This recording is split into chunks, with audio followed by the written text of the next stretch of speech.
Orleans hosting the State Farm Bayou Classic today. Inside the Louisiana Superdome, teams are... The city of New Orleans hosting the State Farm Bayou Classic today. Inside the Louisiana Superdome, teams are making their final preparation for today's game. Rod Broadway in his 4th season at Grambling looking for his 3rd straight Classic win. And the Stump Mitchell era begins for Southern today, his first trip to the Bayou. Grambling and Southern coming your way shortly, but first we send you to our New York studio for a quick check of the day in sports. Welcome to the U.S. Bank NBC Sports Report. Here's your host, Jimmy Roberts. This has been the U.S. Bank NBC Sports Report. U.S. Bank, all of us serving you. Welcome to New Orleans, where another Bayou Classic weekend is already underway. Thousands of fans are making their way inside the Louisiana Superdome, anticipating the kickoff of this storied matchup. And the bands will be in action as well. Both Grambling and Southern want to claim victory today, and their battle happens at halftime. Always a great show.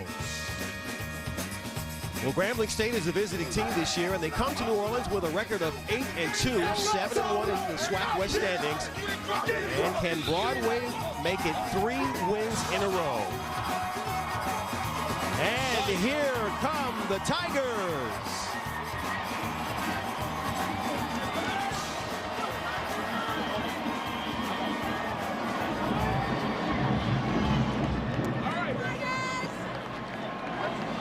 And we're moments away from the kickoff of another classic.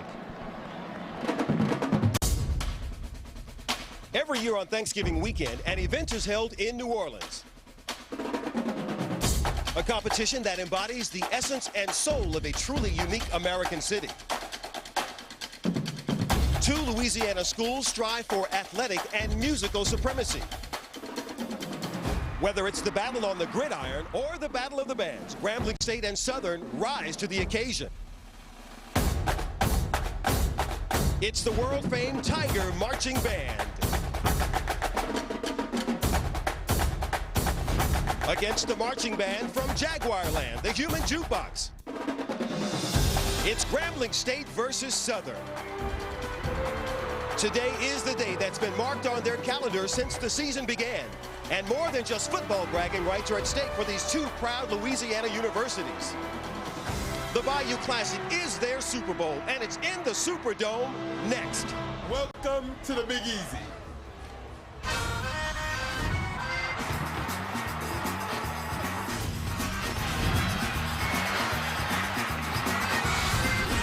NBC Sports presents the 37th annual State Farm Bayou Classic from New Orleans, Louisiana. And as you can expect, the energy is high inside the Superdome. And look at the Jaguars ready to rush out of the front of the field. And here come the Jaguars.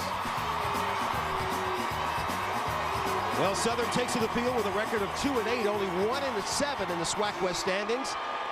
And their new head coach, Stump Mitchell, looking for a positive end to his first campaign on the Bluff. There is Stump walking out for the first time in the Superdome for this Bayou Classic. And hello, everyone, from all of us at NBC Sports. Hope you're having a great Thanksgiving weekend as we bring you our 20th year of covering the State Farm Bayou Classic.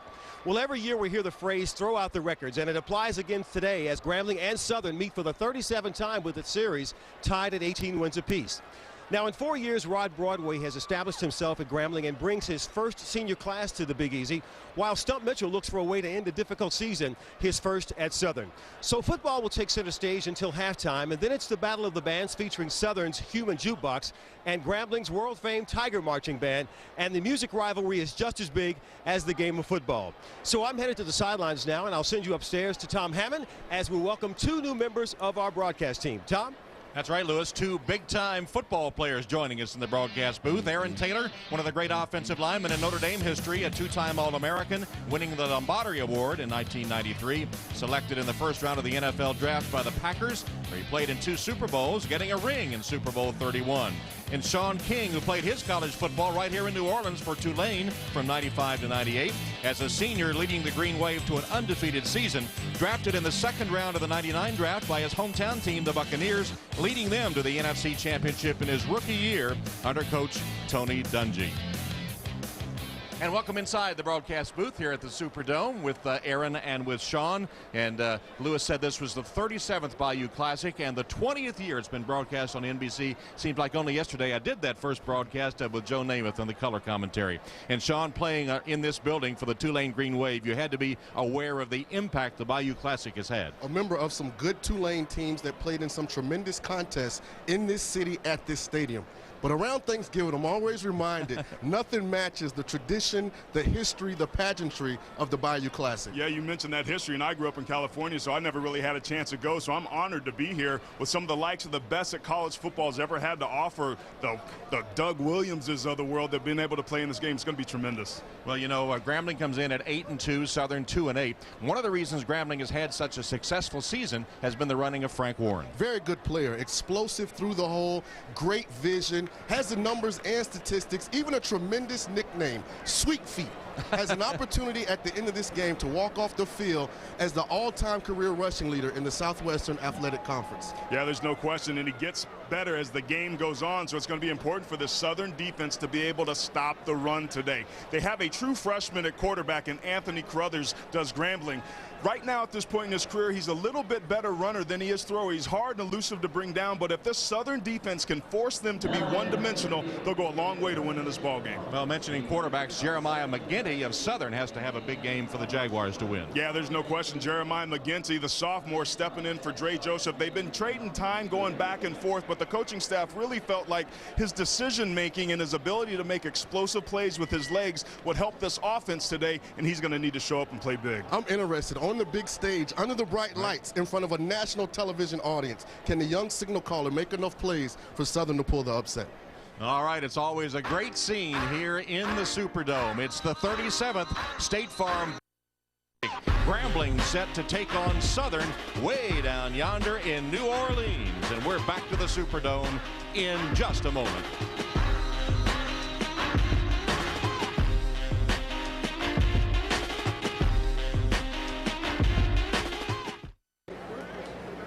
Welcome back to the Superdome and the Bayou Classic matching Grambling and Southern. And now let's join public address announcer Jerry Romick. Ladies and gentlemen, please stand for the national anthem being performed by the Southern University Human Jukebox Marching Band, directed by band director Lawrence Jackson.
National anthem performed by the Southern University Marching Band. It's Grambling and Southern in the Bayou Classic, and we're back with the opening kickoff in just a moment.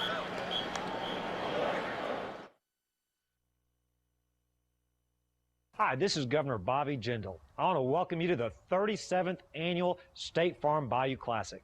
What a great competition between two very important Louisiana institutions.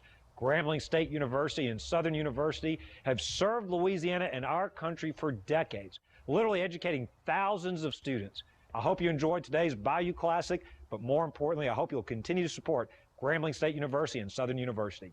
Thank you. You can make this stuff, right? Probably. Sometimes probably doesn't cut it. We're back inside the Superdome getting ready for the Bayou Classic. Grambling and Southern. This is the 37th State Farm Bayou Classic. The first meeting 1959, won by Southern. 58 overall. Southern leading the overall series. The last 10 meetings tied at 5-5, although Grambling has won 4 of the last 6 meetings. And in Bayou Classics, it's tied at 18-18. And this series has a history of upsets, and maybe that's the recipe for Stump Mitchell today. He's down on the field with Lewis Johnson. All right, Tom, thanks a lot. Well, Stump, you've had 2 weeks to get ready for this thing. What's your sense of the team as you take the field? I think they're excited. You know, they have a sense of urgency. They know we need to start this game as though we start next year, and we need to get a win. With the season you've had, how sweet would an upset be here today? Oh, it'll be awesome. These seniors, their last time going out, the past 10 years is 5-5. It'll give us one up on them, so that's what we're looking to do. Good luck today. Thanks. Thanks a lot. I appreciate it. Tom? All right, Stump Mitchell in his first Bayou Classic, and across the field, Rod Broadway in his 4th. The coach of Grambling, and the Tigers have won the toss and will receive to open the game. There's Rod Broadway, who has guided the Tigers to that 8-2 record, 7-1 in the SWAC, although they did not win the championship. So let's get our receiving straight. It looks like Southern will receive the football, so we'll sort it all out as the officials huddling at midfield. They've had the coin toss. And a look at Frank Warren, who will be key to the game for both teams, one would think. During this regular season, he's gained 1,431 yards, averaging nearly 7 yards a carry. And so job number 1 for the Southern defense will be to stop Warren.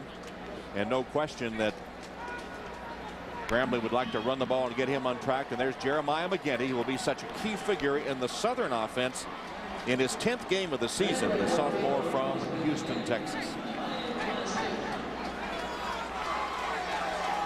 So everybody getting geared up for the opening kick here at the Superdome 37th annual State Farm Bayou Classic.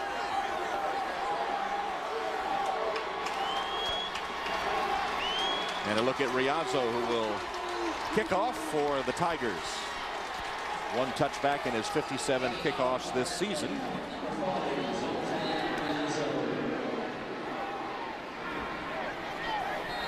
Virgil Williams is the deep man for the Jaguars. Jaguars would like to see him get one of those 71-yarders. Cushingberry is back there with Williams as we get the game underway with the kickoff by Riazzo. It'll be a short kick taken by Williams. Williams crosses the 25, finds an alleyway down near the 40-yard line. Good return by Virgil Williams of the opening kickoff. And here's a look at the Southern offensive starting lineups with the 5th-year senior Ramon Chinyoung in his final Bayou. He's the anchor of that offensive line. And another 5th-year player, Curry Allen, is by far the top receiver for the Jaguars. He has 47 receptions.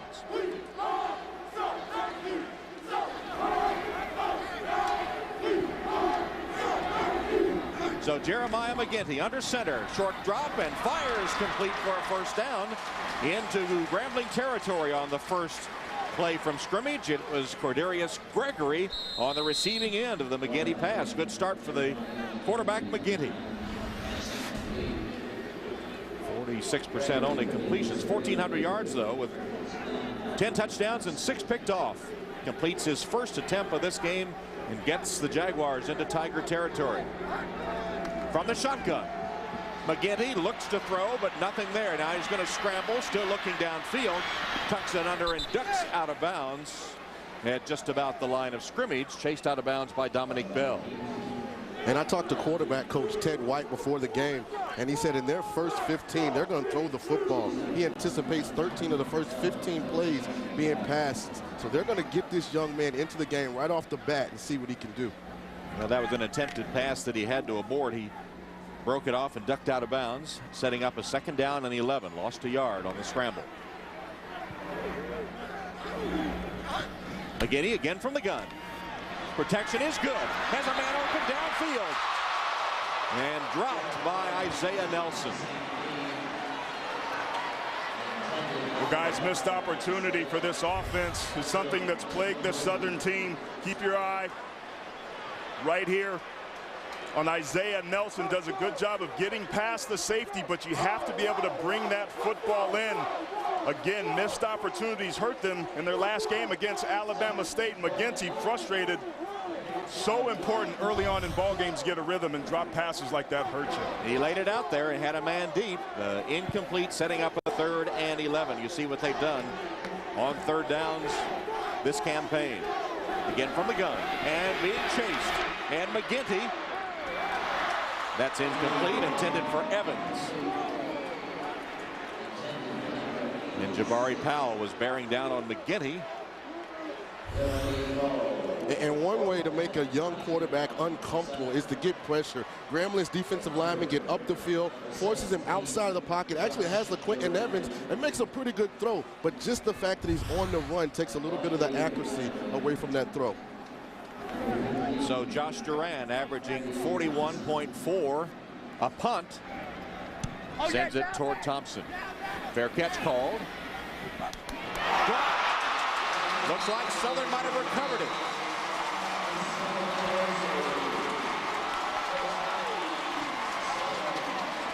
Kier Thompson called for the fair catch. Muffed the ball. And recovered by Southern.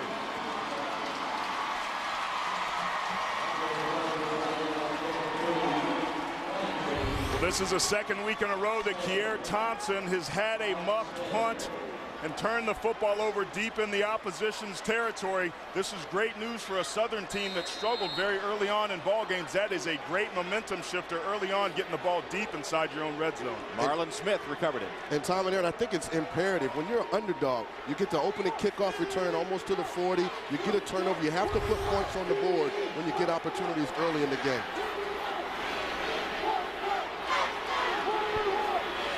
McGinty rolls.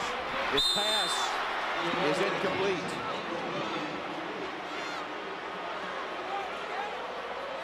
Pass was intended for Jeremy Paul. 2nd down coming up. Stump Mitchell.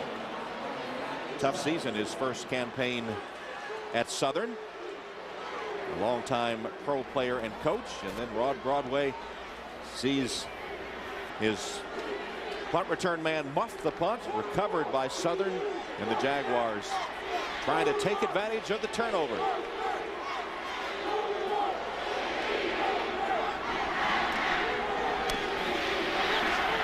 Rice to the 5-yard line. Tackled by Savage. This is just a good job by the Southern offensive line of taking over. Good job covering up their blockers in the hole. You got to make somebody miss.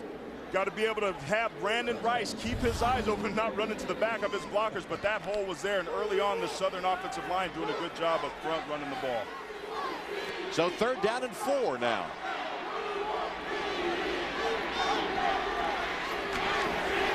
And stop for a loss back at the 10-yard line. Rice got the handoff and met by Jacardi Carter, who made the play for the Grambling defense. Big play on D for Grambling. Cardi Carter, the redshirt freshman, doing a good job. Walks up to the line of scrimmage right there. Penetration kills all runs. He was not blocked. Southern's going to have to be able to locate him. They cannot afford to let people run free, particularly in the red zone. William Griswold then is on 4th down to attempt a 27-yard field goal. Griswold boots it up, and it is good. So Griswold with a 27-yard field goal puts Southern on top as the Jaguars able to take advantage of the turnover, the muff punt by Kier Thompson.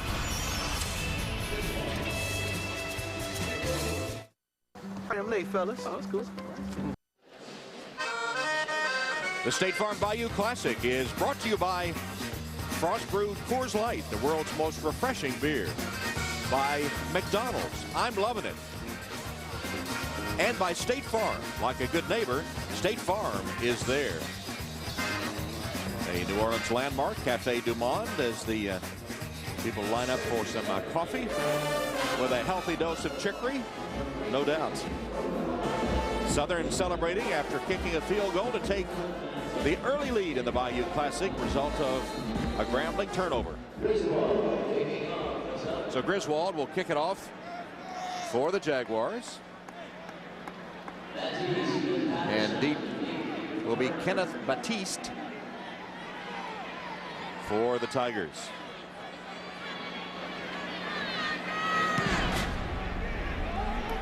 Griswold's kick is short. Taken by Patterson. And twisted down at the 30-yard line where Grambling will put it into play. Well, this meeting between two Louisiana colleges. We're here at the Superdome in New Orleans, and up in the north part of the state of Louisiana, there's the Superdome, is Grambling in the city of Grambling, Louisiana. 318 miles from the Superdome. And then down in Baton Rouge, the capital of Louisiana, overlooking the Mississippi River, is the southern campus, exactly 79 miles from the Superdome. And here we are, two Louisiana colleges, big rivals matched up in the Bayou Classic. First play from scrimmage for Grambling. Carruthers hits Thompson, and Thompson sprinting down the sideline for a Tiger first down. Big chunk of yardage on first down. It went for 17. Well, Kiari Thompson, that's what he likes to be able to do, is get the ball with speed and space. Does a good job of blocking out on the outside edge as well, and a missed tackle by Levi Jackson allows that play to go to a little bit farther than it should have. Southern's going to have to tackle. That's something that's struggled with all year long. Anthony Wells finally forced Thompson out of bounds. So trying to make up for that muffed punt. He got 17 on the first play from scrimmage for the Tigers. Here's the handoff to Frank Warren.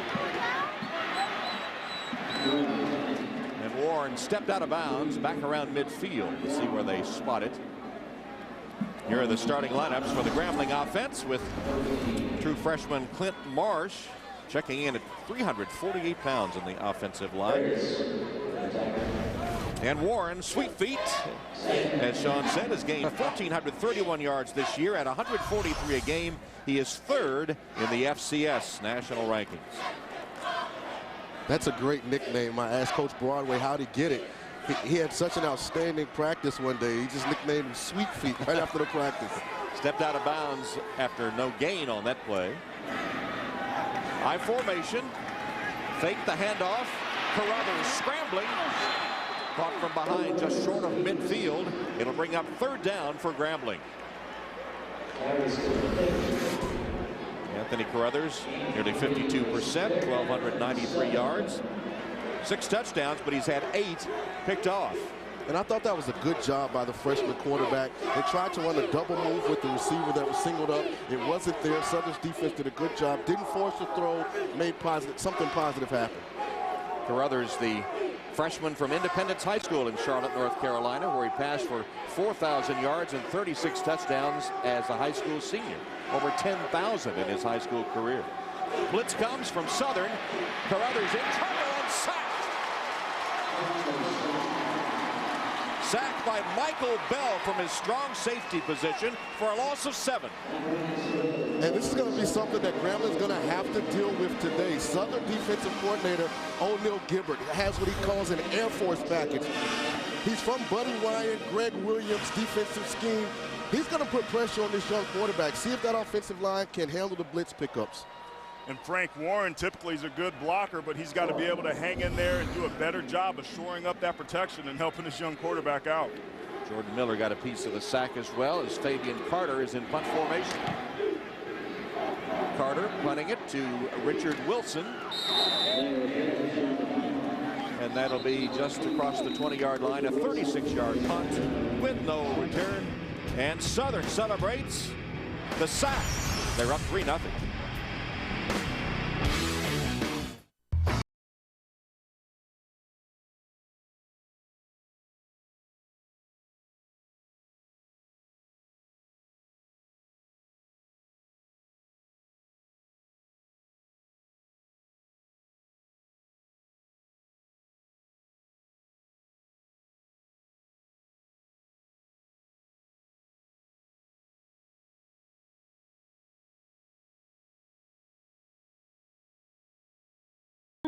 Marcy forgot to arm her home security system, but with new ADT Pulse solutions, she can do it right from her phone. When Gary travels, he can program his home to help save energy, which can help save money. And with secure video through ADT Pulse, Lisa can know when her daughter is home from school. Introducing ADT Pulse. Now manage and help protect your home from your phone or computer. Underdog Southern and their rookie coach Stump Mitchell up 3-0 in the Bayou Classic. Mitchell, the longtime NFL stalwart. This is how he got to Southern University, the all-time leader in combined yards for the Cardinals in his playing days. Head coach at Morgan State, and then back to the NFL as an assistant in Seattle and in Washington. And then taking the pay cut to become the Southern University head coach, saying he is blessed to be coaching these kids and would like nothing better than in his rookie season as a big underdog to pull off the upset. And right now Jaguars lead 3-0 as they take over. McGinty chased from the pocket. Flag is down as McGinty throws complete to Evans. And we'll see if it stands with the penalty marker. It'll be a hold against the Jaguars. Anthony Johnson is our referee. On the offense, number 72. 10-yard penalty, first down. Chris Brown, the left tackle, with the hold, and penalties have been the undoing of the Jaguars this year. One of the worst teams. There are 117 teams in the FCS, and so they're right at the bottom of the list. And that one nullified a nice first down pass. Yeah, and Jeremiah McGinty's got to be able to hang in there and help his offensive line out, maybe step up. It looked like he kind of scrambled out into that protection and forced the hold a little bit early. He's got to have some confidence in his boys up front. So 1st and 20 for Southern, deep in their own territory. Draw play, handoff. It's to Holloman. And Greg Holloman out to the 25-yard line. Got the penalty yardage back, a gain of 12. And what happens when the offense comes out and throws the ball 90% of the time, these defensive linemen start coming up the field. And what happens, they're susceptible to that draw play. And you get your senior running back, Gary Holloman, to the safety. If you're Stump Mitchell, you're on the sideline. You've got to make this guy miss. As an offense, all you want to do is get the running back to the safety. Derek Wilhite, a very good player for that Grambling defense. Holloman, fifth-year senior from Gulfport, Mississippi, gained 322 yards on the season coming in. McGinty flushed from the pocket. Short hops his intended receiver, Allen, and incomplete. Well, that time, guys, the pressure was for real. It came from his left side, and he used one of his best assets, which has been his feet. You see they run an inside stunt between the left guard and left tackle. They're going to cross inside here. That is going to allow somebody to be able to come free. The defensive lineman, number 98, Antoine Rogers, flushes him out, and then good job getting in the pass lanes, putting their hands up. Grambling's going to try and get after this young quarterback and make him throw the ball in a hurry. So from their own 25-yard line, it's 3rd and long for the Jaguars. Blitz comes from Grambling. Nearly picked off, intended for Allen. McGinty throwing on the run, came up short. So the pressure from Grambling on this series forces a punting situation for Southern. And on this play, Gary Holloman has to cut this blitzer. There's a blitzer that's going to come off the edge. The running back has to get that guy on the ground so that the quarterback can get outside of the pocket and let the route package develop. Here's Duran's punt, a good one. Thompson muffed the first one, and this one makes the catch under duress. Still on his feet, and Thompson with a lane down the sideline. The punter still to beat. And finally twisted down as he crosses the 40-yard line. It's a 32-yard punt return. Justin Williams made a saving tackle. Punt covered 46, and then Thompson brought it back 32, making up for that muffed punt, which led to the Southern field goal. Well, he's got to feel very good about that, and punters' jobs are to make the first guy miss. He does a good job of doing that. Southern really kind of staying out of their lanes and bunching up, which opens up the far side of the field. Kiari Thompson uses his vision and then speed to get to the outside. He does a good job of making people miss. And in talking to offensive coordinator Bob Leahy, Kiari Thompson is one of those guys with so much potential, but you get the return on one play, the fumble on the next. He's got to figure out a way to put it together.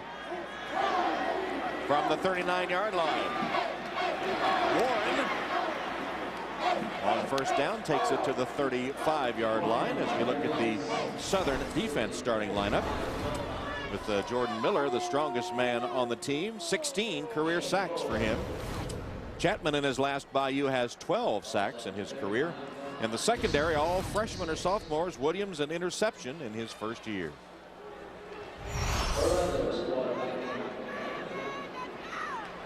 Second down and 6 after Warren ran for 4 yards on first down. He is replaced by Cornelius Walker as the lone setback. Here's Walker. Got to the outside. And forced out of bounds after picking up a Grambling first down. And Frank Warren gets all of the attention, but Cornelius Walker is a very good player in his own right. Suffered an ankle injury early in the year, but he came into the season second team all SWAC. So obviously the conference thinks highly of this guy.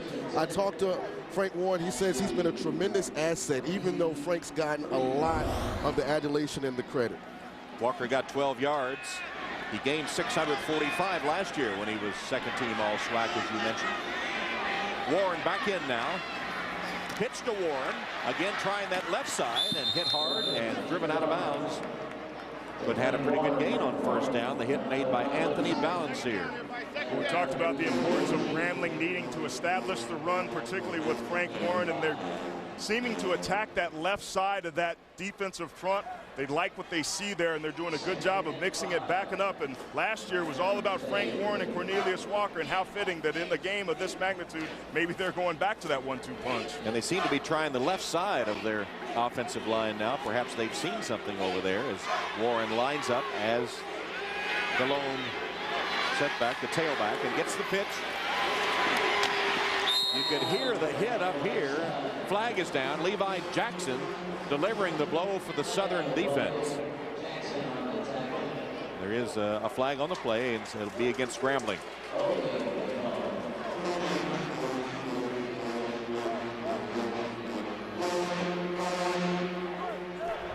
Holding. Offense number 81. 10-yard penalty. Second down. So Larry Donnell called for the hold, nullifying the run. Grambling State also bothered with penalties this season. Not as bad as Southern, but still not good. And one of the things that Southern wanted to do defensively, know that Grambling likes to run the football. Defensive coordinator O'Neal Gilbert said, we're going to match them man for man. We're going to put 5 defensive linemen on the field and compete. And that's what they're doing right now. They're getting guys up the field, but their outside containment is not what it should be. Those corners have got to do a better job of forcing the running backs to turn back in. Approaching 6 minutes to go in the opening quarter. Second down and 15. Picked up by Carruthers. Fires for the end zone, but way over his intended receiver, Thompson.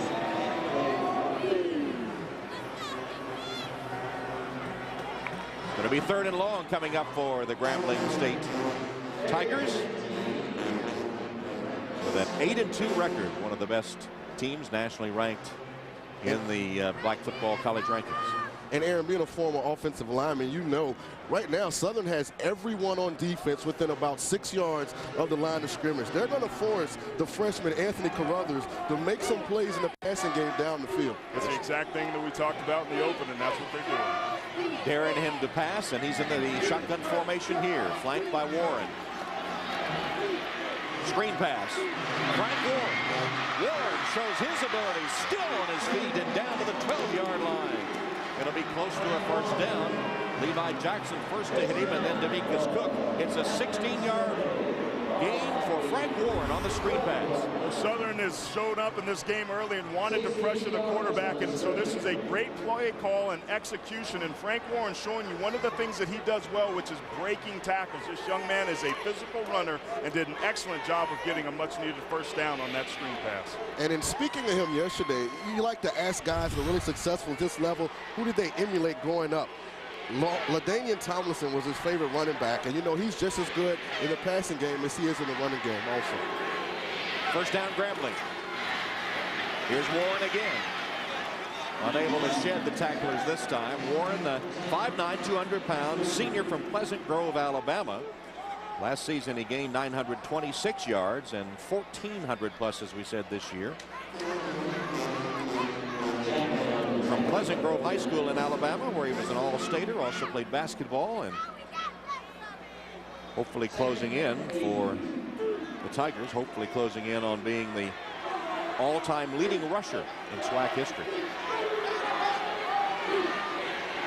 Man-to-man coverage up top. Option play and toss it.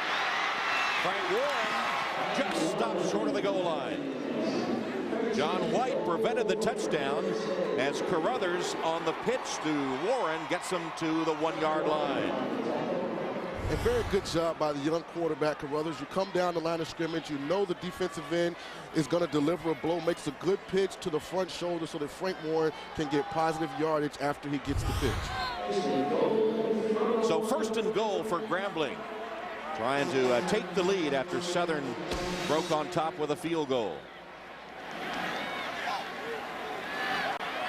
This time they're in the I formation. Hamilton the fullback, Warren the tailback.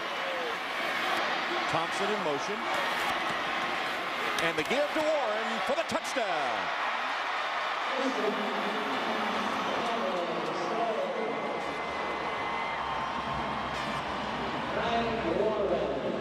Looks like some. Grambling using their workhorse Frank Warren on that drive. Gets the go-ahead touchdown. Keep your eye on the backside guard. Charbo Lampton does a good job of pulling around, getting a devastating block, pushing it in so that Frank Warren can create that run room. That's just a simple power play using those big bodies up front to control the line of scrimmage. And the extra point up and good by Riazzo. Frank Warren was the man that scored the touchdown and did most of the work on that drive. 6 carries for 21 yards and a 12-yard reception. 7-3 Grambling.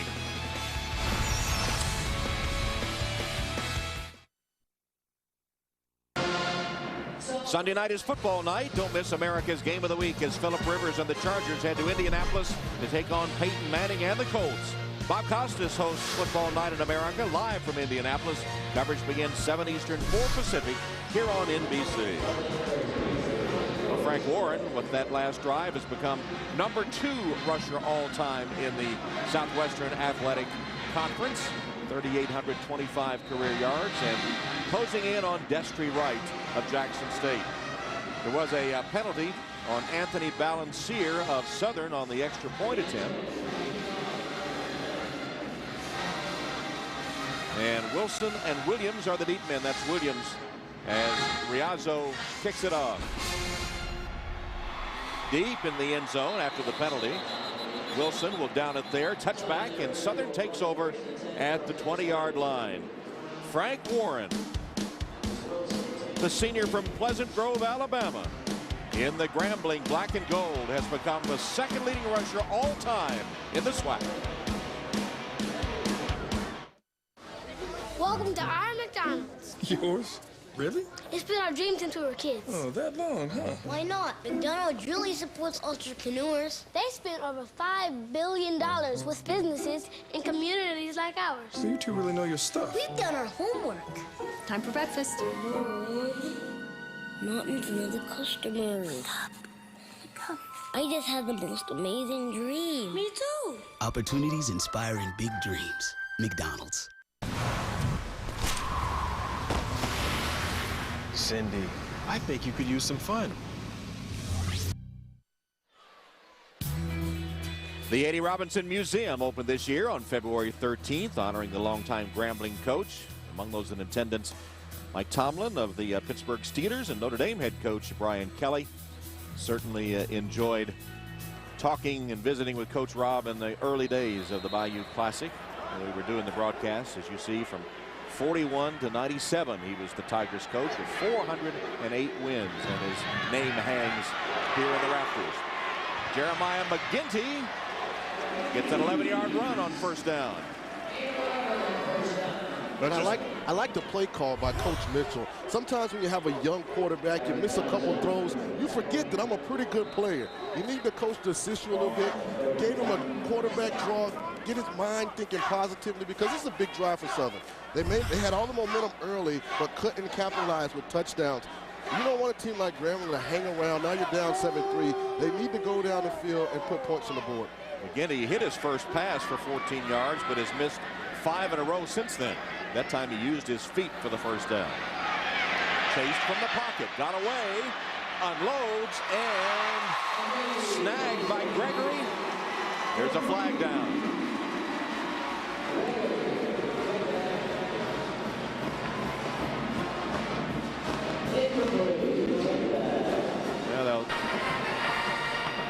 We got roughing the passer against the defense, number 59. The 15-yard penalty would be added to. The 15-yard penalty would be enforced from the previous spot. First down. Derek Johnson, guilty of roughing the passer. Keep an eye on Cordarius Gregory right there, number 4, is running deep, then it turns into scramble build. He comes back to the quarterback just like he should, shows him his numbers, does a good job of coming up with the completion. Here's the roughing. You're Derek Johnson, you just can't do that and hurt your ball club like that. It's unnecessary and gives a little bit more of that momentum, Sean, that you were talking about to an offense that desperately needs something to get going. 3:41 first quarter. First down for the Jaguars. Short drop, and the pass nearly picked off. Dangerous pass by McGinty into double coverage intended for Charles Hawkins. So the Grambling defense, we haven't looked at their starting lineup yet. The senior defensive end Kendall Robinson has 3 sacks. Johnson, Carter, and Powell are the Tiger linebackers. And Will Height has 3 interceptions as the number 2 tackler for the Tigers with 73 stops. Second down and 10. Handoff to Rice. Still driving and then thrown back by the center of the Grambling defense. Pretty good run, though, by Brandon Rice for 5 yards as we check in with Lewis. All right, Tom, well, the Grambling defense is missing their big defensive end here, Christian Athley. You're only 22 years old, but incredibly, you suffered a heart attack during preseason training. Take us back to that day and tell me what happened. That day was a shock in my life. But at the same time, it was a rebuilding for me. I took it from one step at a time, and I feel like I'm back to where I need to be. An opportunity to show everybody I still can do what I can do. So you took the shot in the chest. You had some heart complications. You've been cleared now. So where does the game of football play into your life? Will you ever be back? The biggest cheerleader right now, but whoa! I bet you'd love to see that hit that was just delivered on the field. Oh, now that's our defense. I can't wait to get back doing that. What I love right there. I can't wait to do it. It was Trey Williams that delivered that hit on Brandon Rice on the screen pass.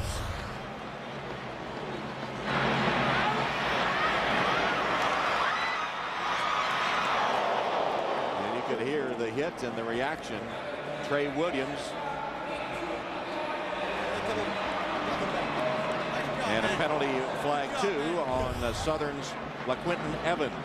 Lewis? All right, he loves that hit. So how are you trying to help the defense here in street clothes? But I see you talking with the players throughout the game. Being the biggest motivator ever. I'm the biggest cheerleader out here. I'm trying to be the best player like I always have been. I'm a motivator off the field and on. So that's my job right now. And might we see you back on the field at some point? Is football back? Most definitely. One thing about it, Christian Anthony, there's nothing wrong with me. Christian Anthony will be back. Thank you. Good luck to you. Tom? All right, Lewis. So after the penalty, Southern back to their own 42-yard line. 43-yard line. Ball spotted. And a first down.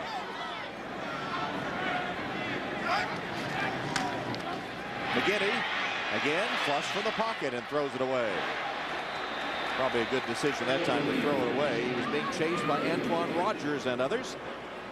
And they have been successful in getting McGinty out of the pocket. I think you said that maybe he was a little premature in leaving the pocket a couple of times, but no question they've been able to get some pressure on him. It's been a combination of things. Grambling's defensive line has gotten penetration into the Southern backfield, but the young quarterback, he's not that tall, only stands about 5'11". Sometimes it's difficult for a shorter guy to see. You become uncomfortable, and the natural reaction for young players immediately leave the pocket. Especially one with the running ability that McGinty has. That's kind of what he falls back on if need be. Here's Rice, tailback, hit and dropped at the line of scrimmage, and the ball comes loose, recovered by Grambling.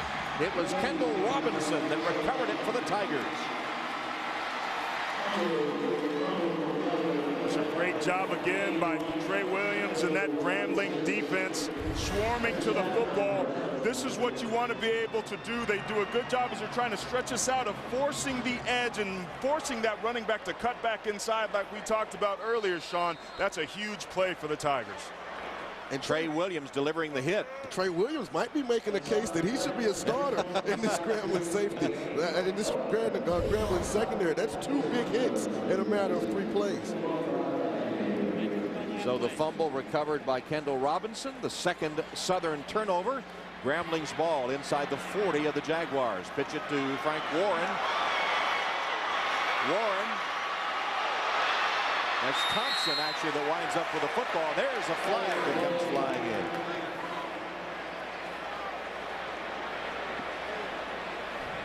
in. Well, as you might expect, given the past history of these two teams, there have been a lot of flags here in the first quarter. Blocking in the back. On the offense, number 25. 10-yard penalty. Remains first down.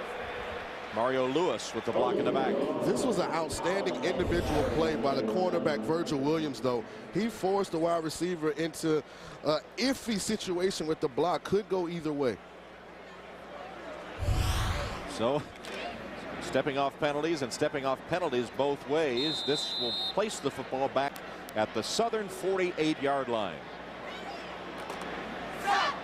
Look at that, Jared Thompson there. Sideline, not in the lineup at the moment. Anthony Carruthers in the shotgun. Rolling to his right, pocket rolls with him, and he finds his receiver, Jefferson, Damian Jefferson with the grab.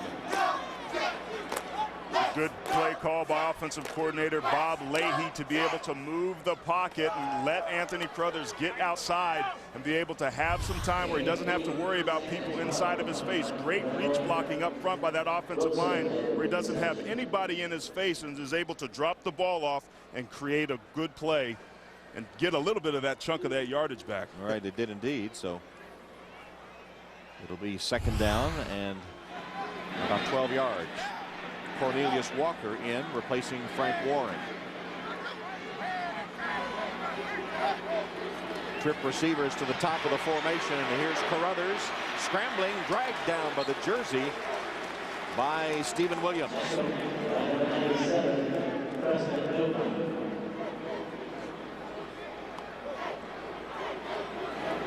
Again, you see Southern bringing the pressure.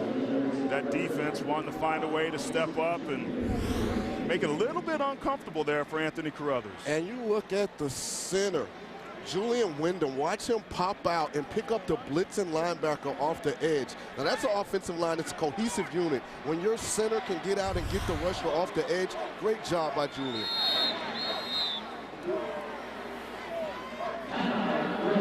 And a timeout will stop the play with 26 seconds left in the opening quarter.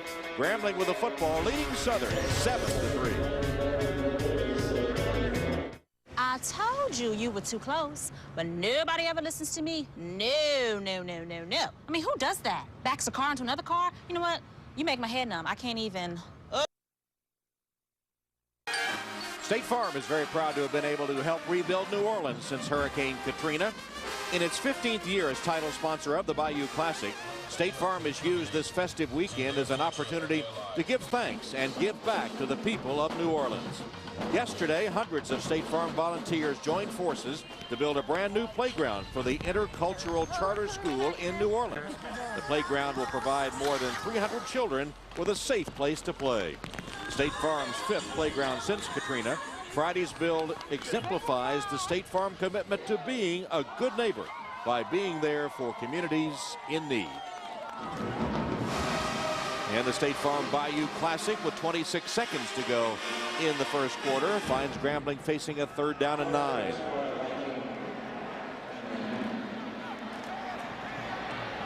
From the 38 of Southern. Low snap picked up by Carruthers. And the pass is caught at the 25-yard line by Damian Jefferson. So Jefferson, 2 nice receptions. That one went for 12 yards and a Grambling 1st down. Their chief receiving threat Kier Thompson, we understand, has gone to the locker room. We saw him a few moments ago on the sideline where he might have had cramps or something. It looked like he was trying to stretch out his legs. But he has gone to the Grambling locker room. And this Grambling offense is going to have some opportunities to make plays down the field because it's pure man-to-man coverage in the secondary for the Southern Jaguars. And that pass to Jefferson will bring the first quarter to a close. The 37th State Farm Bayou Classic. We played one quarter in the Superdome, and Grambling has the lead. It's Grambling 7 and Southern 3. America Now, Sunday after the late news on NBC 12. Back in New Orleans, let's take a look at our State Farm first quarter statistics. Grambling only a slight rushing edge, but they do have more passing yards and the total yards in favor of the Tigers. Penalties continue to be a problem for both teams, 3 on each side in that first quarter. Today's stats brought to you by State Farm. For your insurance and financial needs, call a neighborhood State Farm agent today. Grambling with first down to open the second quarter. Play action fake from Carruthers. Stands and delivers down the field and over the head of his intended receiver and incomplete. Grambling just going to their play action passing game on first down. Southern doing a relatively decent job of keeping this offense and rush attack in check. Keep your eye on number 23, Frank Warren, running the wheel route out of the backfield.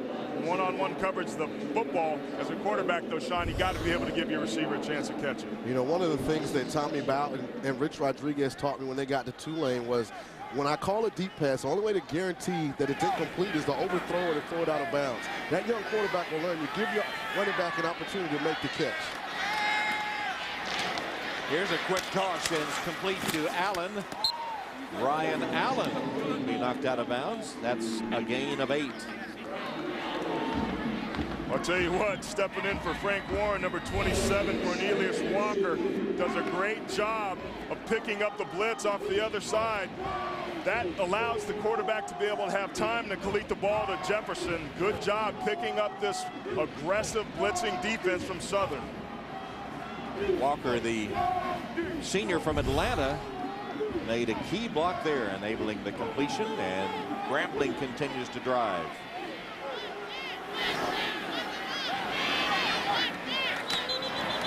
That one will be blown dead as Warren got the handoff and was decked, but the play blown dead. Full start. On the offense, number 70. 5-yard penalty. Third down. Clint Marsh, the right tackle, the freshman from Mobile, Alabama, was called for the false start. 4th penalty against Grambling. Penalties in situations like this not only cost you field position, but they're also momentum killers. As an offense, you want to be able to get yourself into a rhythm. Running the football is big about rhythm. When you get a penalty and you have to move the chains back, it moves you further away from the end zone and also limits your play calling ability. So here's 3rd down and 7 for the Tigers, leading 7-3. Play clock is already down to 3. Carruthers just got it off. He'll scramble, and he'll have a nice run. First down, he's inside the 10. Anthony Carruthers on a scramble for 14 yards, finally tackled by John White. So Grambling has now converted 3 of their 4 third down situations. And this is one of the things that makes the freshman quarterback so dynamic. When nothing's there in the passing game, has the ability to get outside of the pocket and then be productive as a downfield runner. Carruthers showing that running ability. He finished his high school career at Independence High School in Charlotte as the number 2 passer in terms of yards in North Carolina history. That time he used his feet. 1st and goal. Walker wrestled down short of the 5-yard line. And some of you may be thinking, I've heard of Independence High. Chris Lee, starting quarterback for the Florida Gators national championship team. That's the high school that he attended. Saw that gaudy 10,775 passing yards. Sean King-like numbers. You talk to this coaching staff, and they're excited about the next 3 years with Anthony Carruthers as their quarterback. They feel like the young man has a lot of potential, and they're looking forward to having an opportunity to coach him up. 2nd and goal. Walker again the handoff. Walker stacked up for the Southern defense. Didn't make the 5-yard line again. So the Southern defense stiffening here on the 1st and goal situation. The first 2 downs. They've done a good job. Chapman at the bottom of the stack that time for the Jaguars. If there's something that this Southern team does well, it's play defense on that side of the football. Doing a good job last week against Alabama State, only allowing a total of 144 yards. And when you see why, when you can swarm the football and get all those blue helmets around there, you're going to win a lot of battles. Carruthers under center. This is 3rd and goal. Play action fake. Carruthers scrambles, reverses his field, and dropped at about the 9-yard line. Hit hard by John White. So the Southern defense done a good job here, forcing a 4th down and a field goal attempt upcoming.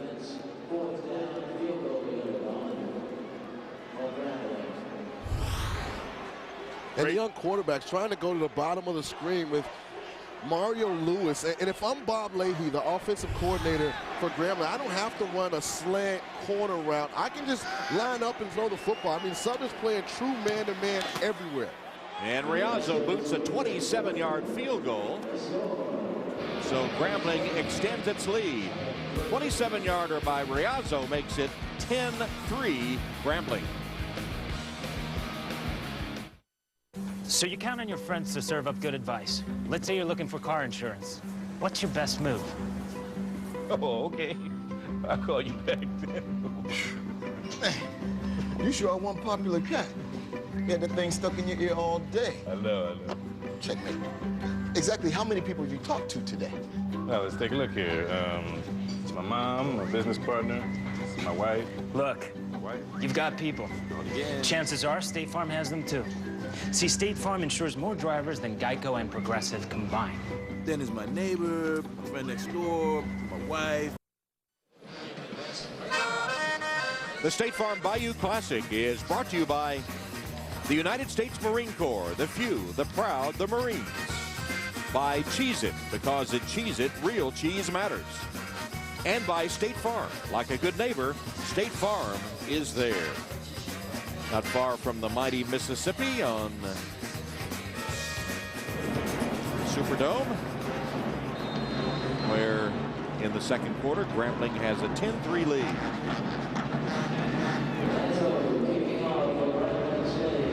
Both Grambling scoring drives started in Southern territory, and the touchdown followed a long punt return, and the field goal just kicked followed a Southern fumble. So Grambling taking advantage of Southern miscues. Riazzo's kickoff taken by Williams. Here's a reverse. Nowhere to go. And it is Wilson that makes a nice run out of it. Looks like he was surrounded by special team players, and he made a nice return of it on the reverse, reversing his field on the reverse. Well, that last series, which resulted in the field goal, you saw something, Sean, that was a missed opportunity? And you look at these safeties from Southern, and they're right here in the line of scrimmage. You have man-to-man coverage on the outside of both. You have to give those big receivers, they run 6'1" and 6'4", an opportunity to go up and out-jump those defenders, because Southern plays freshmen at cornerback. If I'm Anthony Carruthers, I'm asking Bob Leahy, give me an opportunity to throw a couple balls up. Southern takes over. That's McCain. Stopped at the line of scrimmage, no fumble. He was down. Might have lost a yard on the play.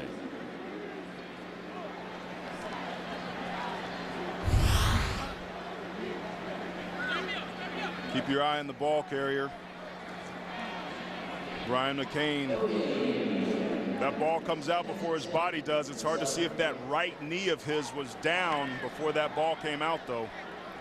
Well, that could have been a fumble. There is no video review here at the Bayou Classic, so It was not ruled a fumble. Instead, no gain, 2nd and 10. McGinty's pass wide of Allen, his intended receiver. And the fullback, Brian McCain, might have been as surprised as anyone in the stadium that he got the football. He has a total of 4 carries the entire season. Well, you want to talk about Grambling defense being able to respond. Jamarcus Savage doing a great job coming from the other side right here on that offensive line, just blowing guys up, running over the offensive line. Good job being able to get that football out of the hand quickly, but Grambling starting to pin its ears back, bringing up a 3rd and 10.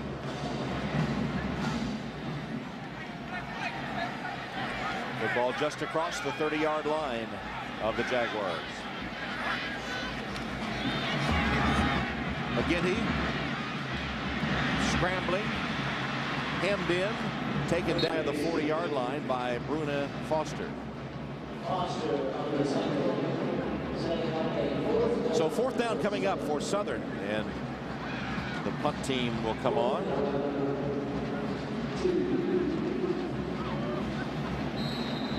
Looks like Stephon McCord is injured on the play for Grambling.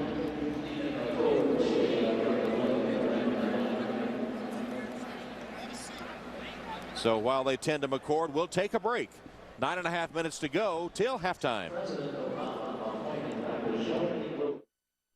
Ohio State University. The University of Texas Southern University. California, Berkeley. Old Dominion University. Harvard University. The University of Virginia. Texas A&M. Norfolk State University. Back at the Bayou Classic, where Grambling has a 10-3 lead on Southern, but a 4th down and 2 and a punting situation as Duran boots it toward Kier Thompson, who went to the locker room briefly with an injury, but is back, calls for a fair catch, and successfully makes it at about the 21-yard line. That's a 39-yard punt as we go down to Lewis. All right, Tom, well, coming up at halftime, the Southwest Airlines Battle of the Bands, something we all anticipate here at the Bayou Classic. And I have both of the drum majors for both schools. You can kind of see on their face they're already serious about what's going to happen. So first to you, Yusuf, you're a senior, but it's your first year to lead the team out. How are the nerves right now?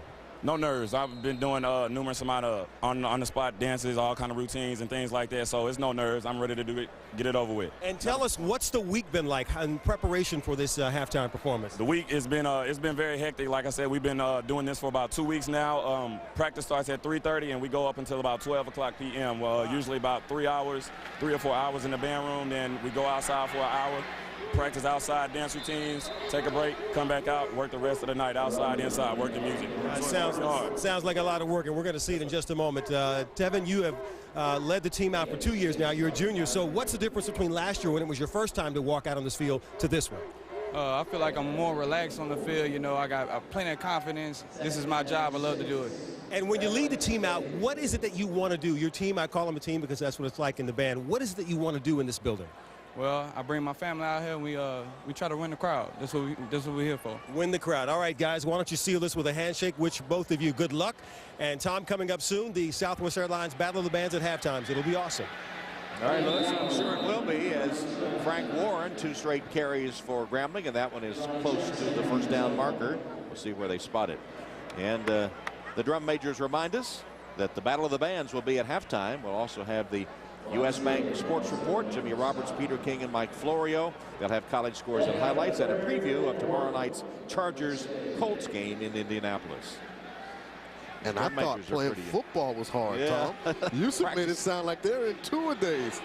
Did you see his face when he said he was relaxed, though? Oh, yeah, I'm totally calm. See them tending to cook on the sideline.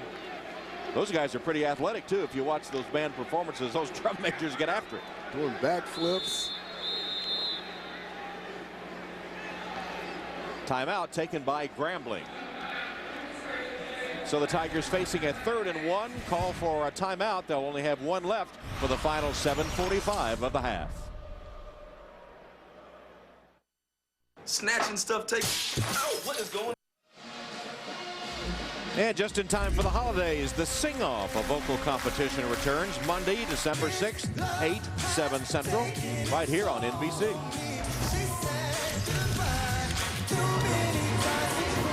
And down on the sideline, a man that knows about this series and one of the greats, Super Bowl MVP Doug Williams. Here's 3rd and 1 now for Grambling. And they give it to their tailback, Walker. And Walker nearly broke it for a touchdown. Took it all the way to the 45-yard line, a 14-yard gain before Balancier was able to get him to the turf. So Walker and Warren have been a potent 1-2 rushing punch for the Tigers today. Take a look at Grambling. They got their big boys on the field trying to get this first down. Number 79, Aaron Jackson, playing that tight end position, just dominating with that big beef on that right side, creating some great running room for Cornelius Walker. Walker 4 carries, 27 yards. Toss it to Warren. Warren to the 47-yard line. Hoyle with the Southern stop. And it'll be interesting as the game wears on. Does this Southern defense start to wear down? They start 2 true freshmen at linebacker, Anthony Balancier and John White, both freshmen. Can they continue to contain this potent Grambling rushing attack as we get into the second half? Yeah, as Grambling continues to pound on you, it has to take a toll, huh? Talked about Frank Warren and these running backs getting stronger as the game goes on. That ties perfectly into what you're saying, Sean. Pippen is in the backfield here and is going to throw back. It is the throwback to Carruthers. So a little trick play from Grambling. John White stopping Carruthers after a gain of 11 and a Grambling first down. Well, trick plays are still about execution. They just go the toss sweep, and you see Carruthers trying to sneak out up the top of the screen. The ball's a little bit underthrown, though, but Carruthers does a good job of being able to come back to it and getting upfield. They like this young man's legs and what he's able to do in space. He does a good job of being able to move the chains and keeping that Southern defense a little bit off balance. Now to Southern territory, first down for the Tigers. Carruthers.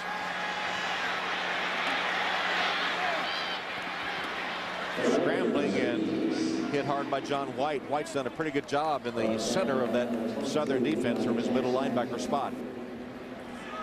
The Southern defense is doing a great job. They are playing man-to-man coverage, but they are shadowing this receivers on all sides of the field, and both corners doing an excellent job. Virgil Williams running stride for stride. The bottom line is Carruthers had nowhere to be able to throw the football, just had to get it away, live to play another play.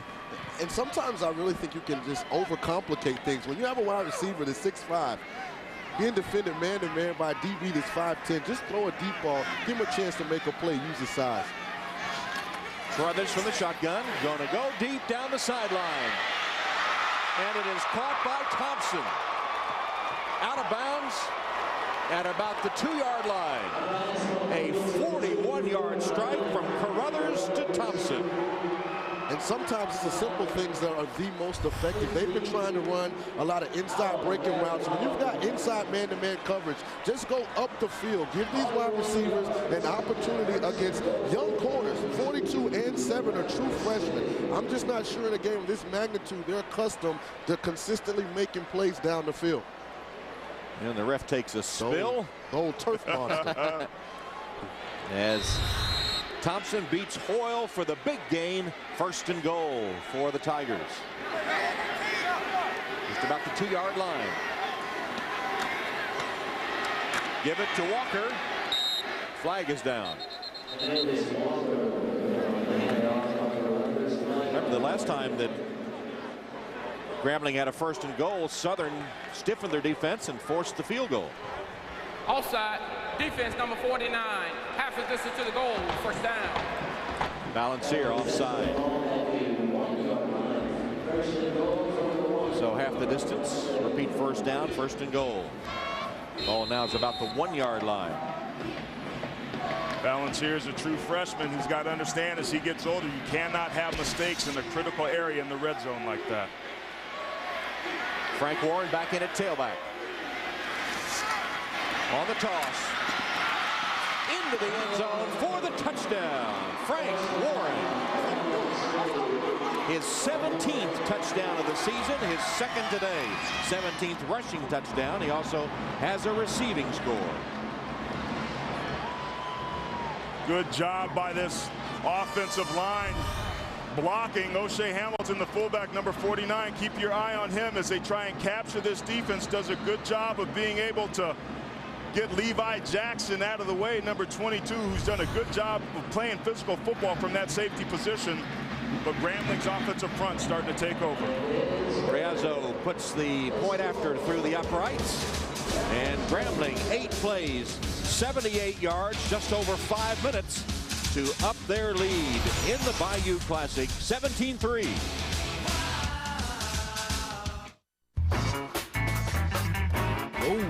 This is a 4.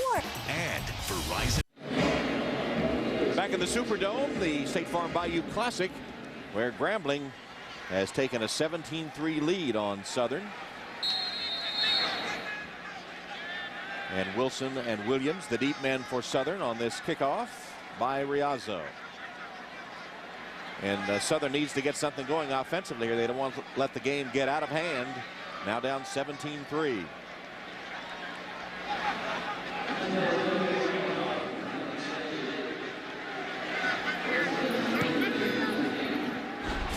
And the kickoff will be fielded by Wilson. Wrestled down at about the 23-yard line where Southern will take over. And earlier we saw Doug Williams there on the sideline, one of the famous Grambling alums to have succeeded in the world of football. And here's some others that you'll recognize. Willie Brown in the Pro Football Hall of Fame, as is Charlie Joyner. There's Doug Williams, played at Grambling, and then Super Bowl MVP Everson Walls. And the list of notable football alums is extensive for both these teams. Draw play handoff, and in Zikwe. And I was fortunate in 2000 when Doug Williams was still the head coach at Grambling University to be requested to come down and speak at their sports banquet. And coming from a guy who I emulated, who I looked up to growing up as a young quarterback, I thought that was pretty neat. What he was able to do for this university, not only as a player, but also to come back as a coach, has just been tremendous. What a football player, and we talked about the history of this game. No better example than Doug Williams. Intercepted. Savage. Touchdown.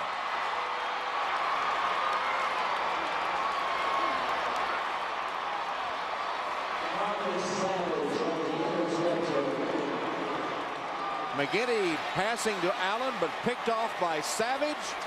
And Jamarcus takes it in for the touchdown, 17-yard interception return. Keep your eye on the left side of your screen, number 99, Jamarcus Savage. McGinty just throws it right to him. He didn't get himself upfield, and Savage just waits on the football and goes up and gets it.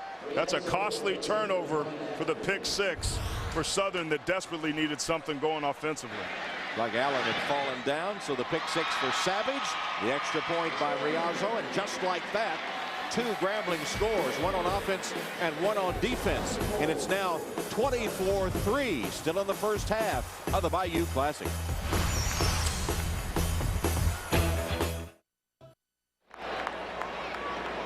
Jeremiah McGinney throwing the pick six for Southern. And so it's 24-3, Grambling with a lead. Our stat man, the legendary Paul Time Zone Evans, points out that Auburn trailed 24-3 yesterday. Wilson with a return. Nice return by Wilson. Cuts back and takes it all the way to the 47-yard line, and then picked up and rambling into the end zone. This is going to be Lee Mitchell. But will the ball be down back upfield? I think it's going to be ruled down, and Mitchell Bramble will go for naught. As it was a 49-yard return.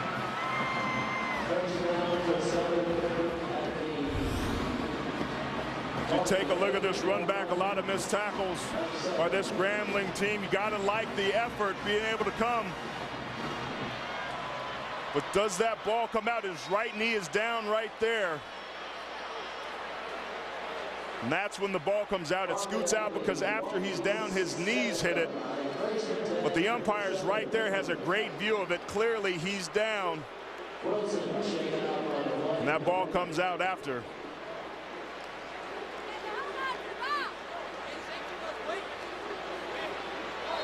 Right there. Our NBC it shows clearly his knee is down, but still a 40-yard return, and here's Nzikwe nearly to midfield. Got about 3 yards on first down. Wilson shaken up on that return. He was the man that had the 40-yard return, and on the Southern bench being tended to, as you see.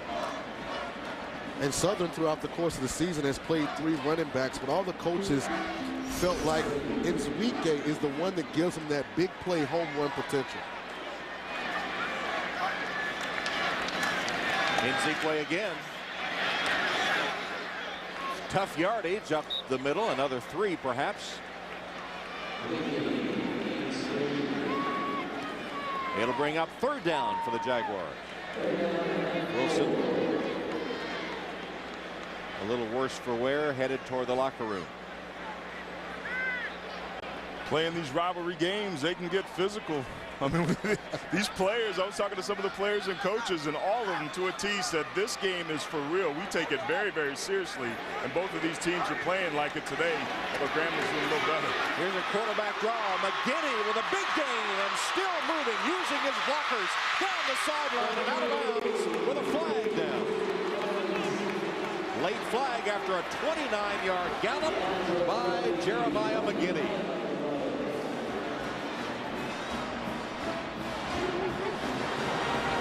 Blocking the back against the offense, number 82.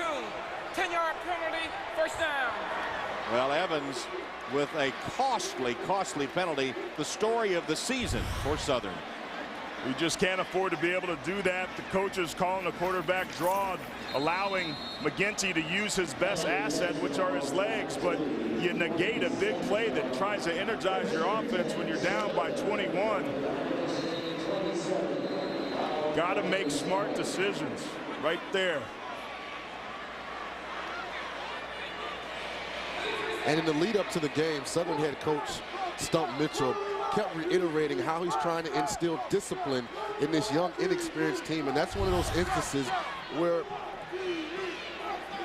Cordelius Gregory's just got to not push the guy in the back. And end of the game is they play 2 quarterbacks a lot, Tom. Dre Joseph is the guy they feel gives them the better opportunity in the passing game. So they'll be interested, being a true freshman, can he come into a game where they're down 24-3 amount of comeback? Well, you saw McGinney as he left after that scramble, holding his left arm loosely. There he is on the sideline, and replaced by Dre Joseph, 6'1", 190, freshman from Edgar, Louisiana. Nzikwe, gain of -4 on the carry. Dre Joseph on the season has played in 10 games. As you said, they use him a lot. 48% completions for 1,400 yards, 5 touchdowns, 3 interceptions. Also has rushed for a touchdown. Joseph is more of a drop back passer, doesn't quite have the mobility that McGinty does, so we might see some different play calling.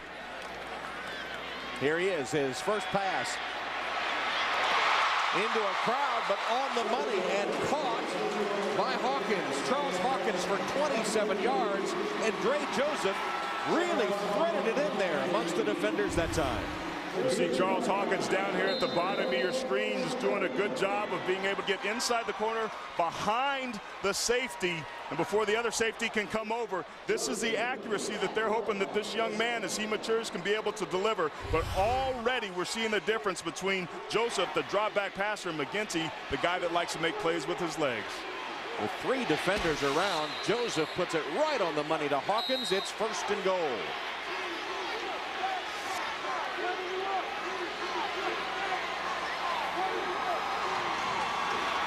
And a timeout.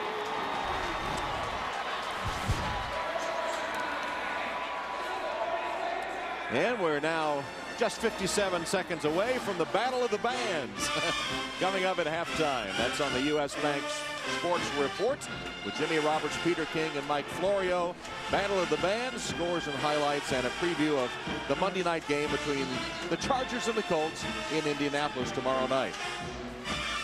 Well, they bring in the new quarterback, and he immediately hits an impressive pass. This is just what Southern needed here before halftime to get back into the game. You mentioned earlier that football is a game of momentum. Maybe this is the momentum shift this Southern Jaguar team needs right before the half to get back into this ball game. And it's tough for the defense to be able to adjust. They're so used to being able to scramble and have to follow a mobile quarterback. To have somebody now that goes drop back, you have to change your thinking defensively a little bit.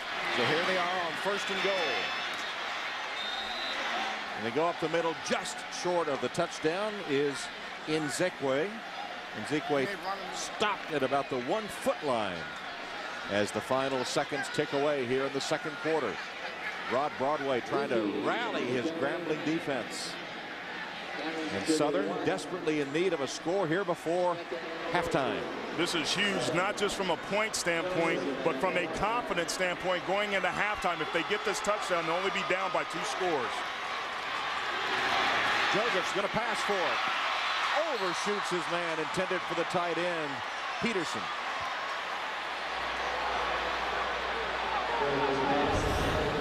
Ray Joseph coming into this ball game. Great job sucking the linebackers up. This play is there. It's just thrown behind him. If he had been a little bit more patient and allowed Peterson to be able to regain his feet, that might have been a completion and a touchdown. And if I'm Coach Mitchell right here with a young freshman quarterback, I might have called timeout and got my offense to the sideline to make sure we knew what we were doing.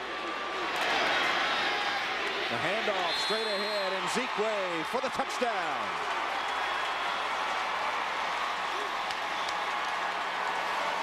So Southern was able to rally for the touchdown before intermission, and that'll give them something to lift their spirits as they head to the locker room in 13 seconds.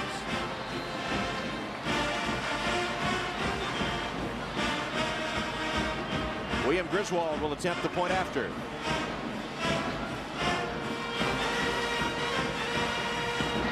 And Griswold puts it through. 8 plays, 53 yards. The big play was the 28-yard pass, a beauty from Joseph to Hawkins. Here's that last play. Keep your eye right here on McCain. It's just going to be a lead, but Nzekwe does a good job of using his vision and being patient and takes what the defense gives him. He sees a hole backside. He drops his shoulders and finds his way across the end zone for a much-needed touchdown from this unit. And offensive line coaches around America, they like it when you're on the goal line. The big guys are man-to-man compete, and you get a hat for a hat. Great vision by the running back of finding the hole backside in the opposite A-gap.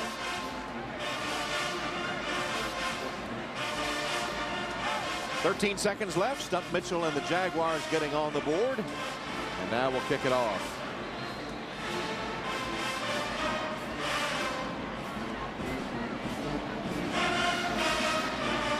Griswold has it teed up to send it on its way.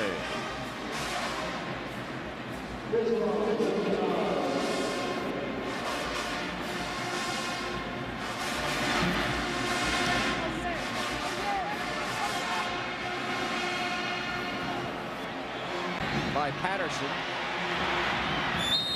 And he'll be stopped short of the 25-yard line.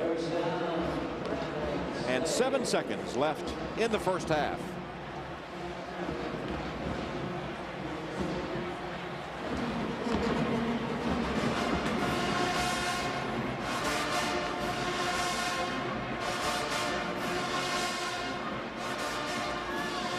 And deep in their own territory, we'll see if the Tigers elect just to take a knee and go to the locker room with a 24-10 lead. And they are in the so-called victory formation. Taking a knee is Carruthers, and the first half will come to a close. Rod Broadway and the Tigers leading Stump Mitchell and his Jaguars. We're at halftime here at the 37th annual State Farm Bayou Classic, with Grambling leading Southern. Stay tuned now for the U.S. Bank Sports Report, including the Battle of the Bands, right after these messages and a word from your local NBC station.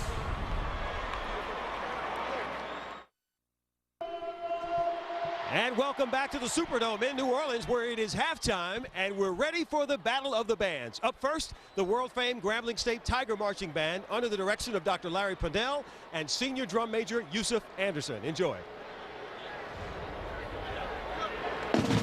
Lights, camera, action, it's showtime. Ladies and gentlemen, I present to you the 2010 and 11 Grambling State University Tiger Marching Band, under the directorship of the eminent bandmaster, Dr. Larry J. Pennell. Now focus your eyes on the side of the field as you realize our dynamite trio puts you in a flex that's show enough guaranteed to make all the ladies weak in the knees. On the 50-yard line, we have our head drum major, Mr. Yusuf Anderson from H-Town.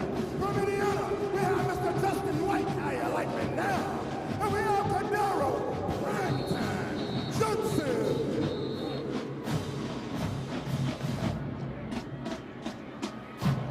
All right, Grambling fans, it's time to get on your feet as the world-famed Tiger Marching Band grooves you with the funky sounds of Earth, Wind, and Fire.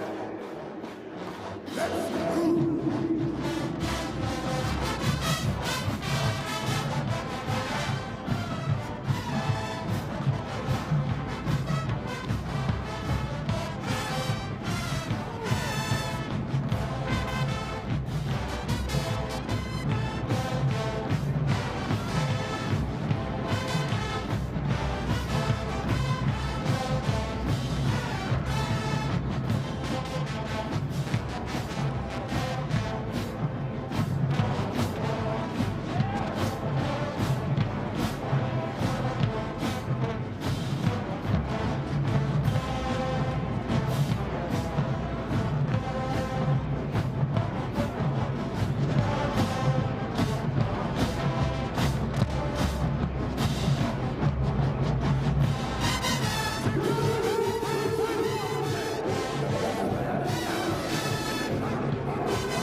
Inauguration of Barack Obama. That's right, represent the black and gold. It's GSU.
Tigers have made their statement.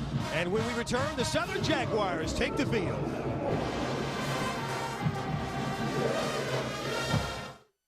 Locally grown foods, gift ideas, and cooking demos. We are back with our live coverage of the Battle of the Bands here on NBC. And next on the field, Southern University and the Human Jukebox. The director of bands is Lawrence Jackson and the drum major, Tevin Coleman.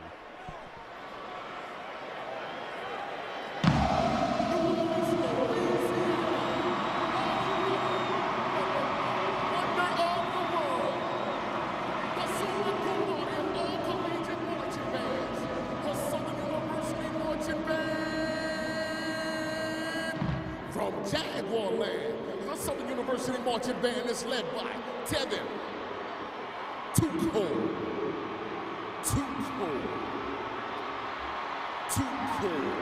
Coleman. Show him some love.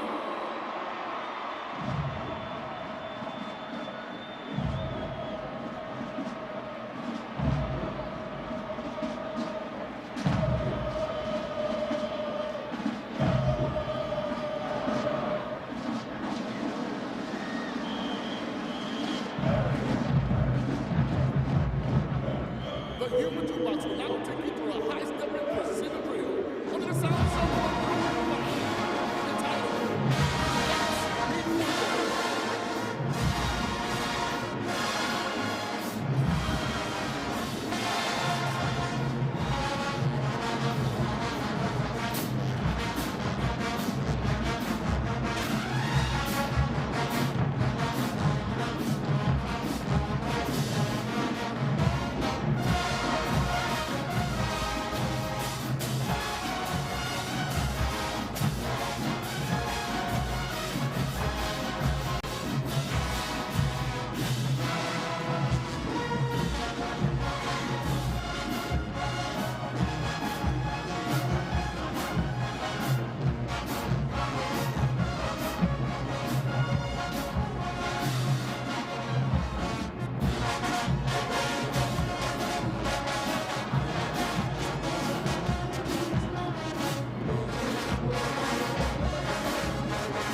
So the Battle of the Bands is complete, both Grambling and Southern with excellent performances.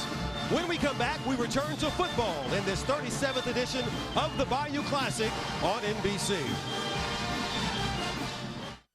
Info from Pro Football Talk's Mike Florio and much more. We invite you to go to the App Store and download NBC Sports Talk, and that would be free of charge.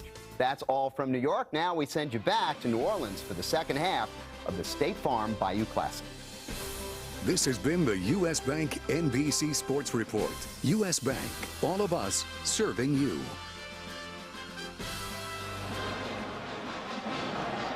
Halftime at the Superdome in New Orleans, the Bayou Classic, and our State Farm halftime stats. Taking a look at this scoreboard, it's clear that Grambling's offense is having a lot more success, but both of these teams underproducing what they're usually able to do, so this has become a defensive ball game. Those stats brought to you by State Farm. For your insurance and financial needs, call a neighborhood State Farm agent today. So here we are at halftime. Southern getting the score just before intermission to give them a little life. But you know, Carruthers, the freshman quarterback of Grambling, has had quite a first half. Yeah, there's no question. We talked about his ability to be able to make plays with his legs, and he doesn't have a whole lot of rushing yards, but what he's doing is he's extending drives, moving the pocket, and staying alive, and that's just been just enough to be able to keep the Tigers' offense moving. Coming into the game, the Southern game plan was make the freshmen beat them. So far, if you're pulling for Grambling, so good. He's caught passes out of the backfield. He's found yards with his feet, and this is what I was most impressed with. Look at the ball location. Southern said, we're going to play you man-to-man. Anthony Carruthers said, not so fast. That was a perfectly thrown pass, led to a touchdown. So Grambling with the lead as we get ready for the second half. Let's go down to Lewis with Grambling coach Rod Broadway. All right, Tom, thanks a lot. Well, you guys closed the half with a 14-point lead, but it was Southern who made that run at the end. What concerns you about the way things ended? Well, we had an opportunity to make a play there on the quarterback scramble. We were in 3rd and 8 and missed 2 tackles, and then they went max protection on us there early and hit a 2-man route on us that gave him a good field position. We just got to play a little bit better and tackle a little bit better than what we did. Now, your running back, Frank Warren, averages 140 yards per game, but he's been held to 32 in the first half. What's the message to him, or is it the O-line to get this thing going? Well, no, we just got to hit a couple passes and get some people out of the box. Right now, they're overloading the box with 8, 9 guys in there, and they're playing us man on the corner. We just got to hit a couple plays. If we hit a couple, then we hope to loosen them up a little bit. All right, Rod, thank you. All right. Tom? All right, Lewis, so we're ready to start the second half with Southern kicking off. Griswold's kick, fielded by Baptiste. And Baptiste with a nice return as he crosses the 35 to the 37-yard line. And the tackle made by Michael Bell on special teams for the Jaguars. So leading 24-10, Grambling will put it in play. Grambling looking for their 3rd straight Bayou Classic victory, and they've taken 4 of the last 6. Overall, the Bayou standings are 18-18 in this, the 37th edition. And I thought Coach Broadway hit it on the head. I bet early in this drive, they take a couple shots down the field and try and loosen up this Southern defense. Carruthers from the shotgun. Pumps one way, then rolls to his right and delivers on a crossing route complete. Lewis caught the ball and hung on when he took a pretty good shot. That was Michael Bell delivering that shot, but again, on the first play of this second half, we see a good job of this Grambling offense being able to move the football because of Carruthers' feet and extending that play. He moves himself out of the pocket, and it's a great first down. It's that passing and loosening up that defense that we talked about they needed to do. So from midfield, first down for the Tigers. Blitz comes from Southern and a handoff to Warren, and Frank Warren, a first down run of 6 yards. And an interesting halftime adjustment that Grambling made offensively. Their first 2 plays, they were in 4 wide receiver sets. During the first half, they used a lot of fullback, tight end, 2 wide receiver stuff. They're going to force Southern to take those 5 defensive linemen out of the game, bring their dime package in, and see if they can get Frank Warren started against the nickel package of Southern. 4 wide receiver formation, and Carruthers in the shotgun, flanked by Warren. Fake to Warren. Carruthers still has it. And Carruthers with another nice run. Carruthers inside the 30 to the 20-yard line. Tracked down by Virgil Williams, but not after a 25-yard run by Anthony Carruthers. Well, we talked about him being able to make plays with his legs. They do a run blitz with the backer. He tries to be able to come upfield and force him back inside, but he goes inside balance here and then again gets vertical. This is the explosiveness that this young man's doing. Very true to form. Grambling doing a good job of emptying out that box and taking advantage of it running the football. Damian Jefferson downfield with a nice block. And Grambling moving here to start the third quarter. First down from the Southern 20.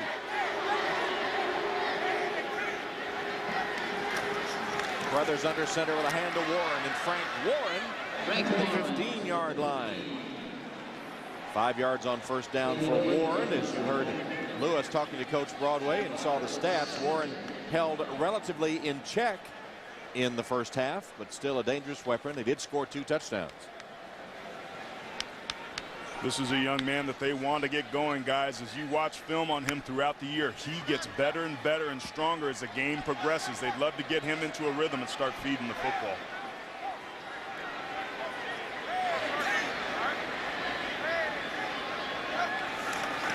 Here he is again, Frank Warren to the touchdown. Warren with an empty lane, just untouched for the touchdown, 16 yards. And Hamilton, the fullback, with a block to spring him on his way. One of the ways that you can take advantage of a defense is hitting it on the weak side. This is just a weak side ISO. O'Shea Hamilton, the fullback, had a tremendous block on that. And Grambling, who struggled running the football a little bit in the first half, has come back and been very impressive. And it started by opening up the defense and throwing the football. 5 plays, 64 yards, 2:44 off the clock, and Grambling adds to its lead. Third touchdown of the game for Frank Warren.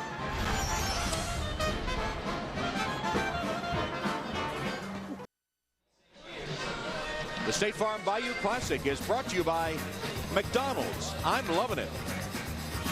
By Frost Brewed Coors Light, the world's most refreshing beer. And by State Farm, like a good neighbor, State Farm is there. And that's a look at Mother's Restaurant, known for its baked hams and great po' boys. In a single year, Mother's serves up 175,000 pounds of ham and roast beef, 150,000 loaves of French bread, a spicy 1,500 gallons of Creole mustard, and a literal ton of hot pepper sauce. Saw you guys drooling as we showed that billboard. Riazzo kicks to Wilson on the kickoff, and Wilson twisting and falling and crossing the 25-yard line. Well, as part of State Farm's ongoing commitment to education, proud to present Grambling State and Southern University with scholarship checks in the amount of $202,500 each. Over the years, State Farm's support of the Bayou Classic has generated more than $2.2 million in scholarship funds, and they're proud to have continued this tradition for their 15 years as title sponsor of this game. Quite impressive. Checks for $202,500 for each university. And while we tend to the injured player, we'll take a break and return to the Superdome in a moment. From the East Coast and Midwest to the West Coast and Dirty South, don't call it a comeback when it comes to hip-hop. Back at the Bayou Classic, the injured Grambling player was Edward Terry, taken to the sideline. So Southern takes over, first possession of the second half. Dre Joseph still at quarterback. The give to Holloman, reversing his field and turning what looked into a loss into a gain of a couple before he's driven back by 4 Grambling defenders led by Desmond Leonard.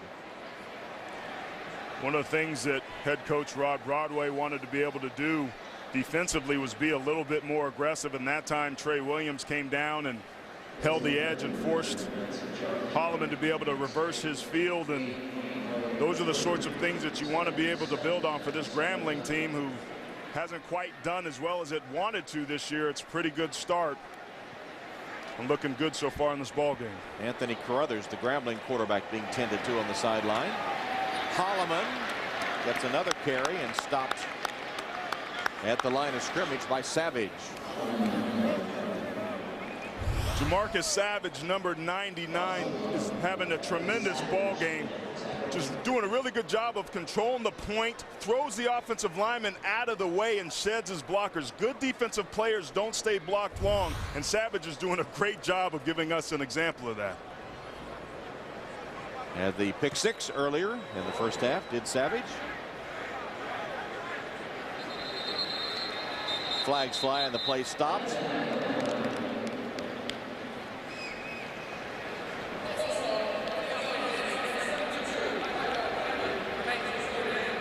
Chris Brown with a false start as the penalties continue to haunt the Jaguars and stump Mitchell all season long. Today, no exception.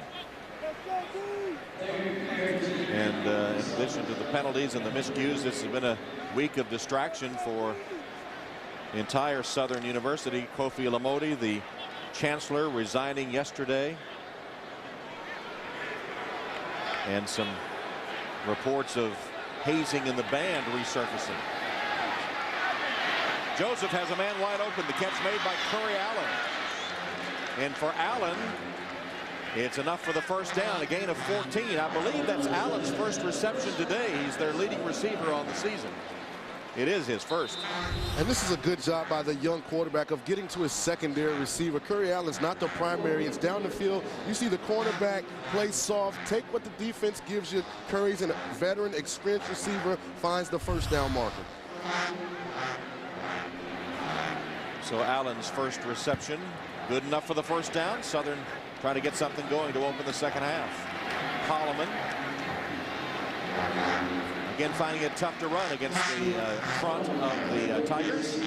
Got 3 yards as we go down to Lewis. Well, Tom, Southern's starting quarterback Jeremiah McGinty now on the sideline. Apparently late in the second quarter, he injured his non-throwing shoulder. They x-rayed it, and it revealed a bruised left clavicle. Now he's all taped up, came back out late and warmed up, but coaches kept him on the sideline. He is available if needed. All right. Of course, Dre Joseph came in and directed the touchdown just before halftime. So likely he would have stayed out there anyway. And Joseph throws that one too high for Allen. Incomplete. It'll bring up third down for the Jaguars. Always a spectacle at the Bayou Classic. Everybody enjoying the weekend. All kinds of competitions going on between Southern and Grambling.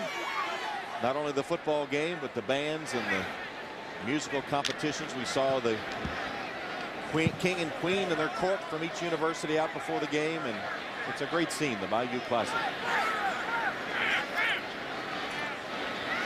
Joseph steps up. Going to try to run with it. Shook a tackler. Ducks out of bounds with a first down. Good scramble by Dre Joseph. As you said, Aaron, I know more for his passing ability than his running ability, but he looked pretty good on that scramble. Yes, he did. Old Dre Joseph giving his best Jeremiah McGinty impersonation. Does a good job. Doesn't like what he sees downfield. The difference between him and McGinty is that Joseph stepped up in the pocket, and because of that, it allowed him to take advantage of the space vacated by the linebackers and to be able to get to the sticks and get the first down. Southern drive continues now up to the 47-yard line. Joseph drills, and it's complete. He had some steam on that one to Javon Jordan. It's a gain of 9 yards. It'll be second and short. And it's a small sample size, but what we've seen from Dre Joseph today has been impressive. He's maneuvered the football to multiple receivers. He's left the pocket when necessary. He's been patient, gotten to second and third options in the passing attack. They speak very highly of this young man, and it's going to be a big competition come this spring between Dre Joseph and Jeremiah McGinty.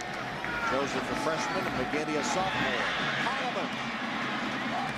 Nice run by Gary Holloman. Derek Wilhite chased him down, but that is a gain of 17. Those are those big plays that we're talking about. Typically, you count big plays to be plays over 20 yards, but when you have an offensive line that's blocking for Holloman, keep your eye on the right guard. Number 67 does a great job of sealing back the backside guard tackle, doing a good job of also sealing the linebackers coming across. When you're a running back and there's no white shirts in the middle of that hole, you get a pretty big smile on your face. Actually picked up 11 on the play, so first down. Here's Joseph from the shotgun. Pumps once, now goes for the end zone, and it is picked off. Intercepted by Foster. Bruno Foster. And Joseph, Sean, as the quarterback, maybe waited a little late. He had his man open earlier. He's a young quarterback, and, you know, he'll learn. You've either got to throw that ball, drive it into the hole, or you got to throw it all the way to the end zone. So Joseph picked off by Grambling just when they were driving.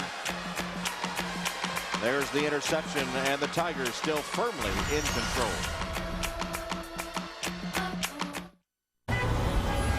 Great meeting, guys. The all-new NBC Sports Talk app, one of the hottest new apps of the season, now available on the iPad.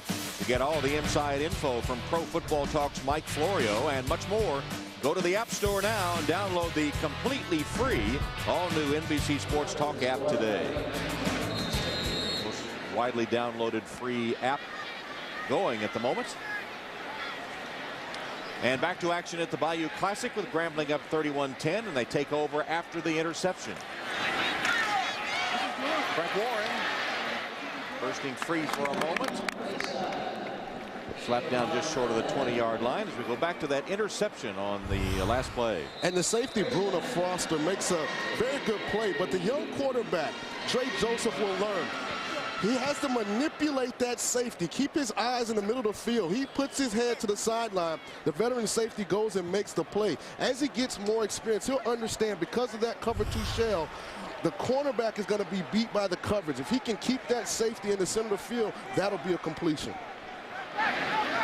Here's the Wildcat formation from Grambling. And Pepin gets the direct snap.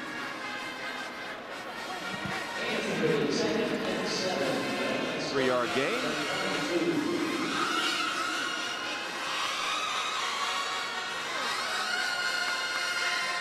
Rod Broadway and the Tigers trailed 3-0 early, but have taken over since then. 31-10 with 6.5, just under 6.5 left in the third quarter.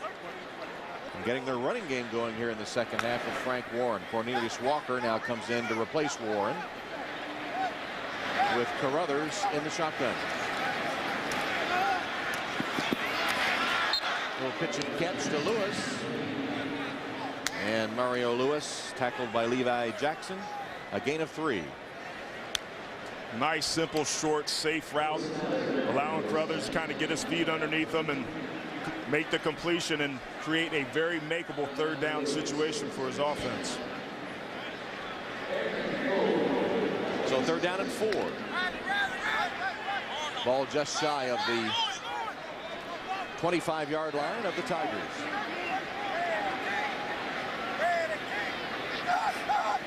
Blitz coming from Southern.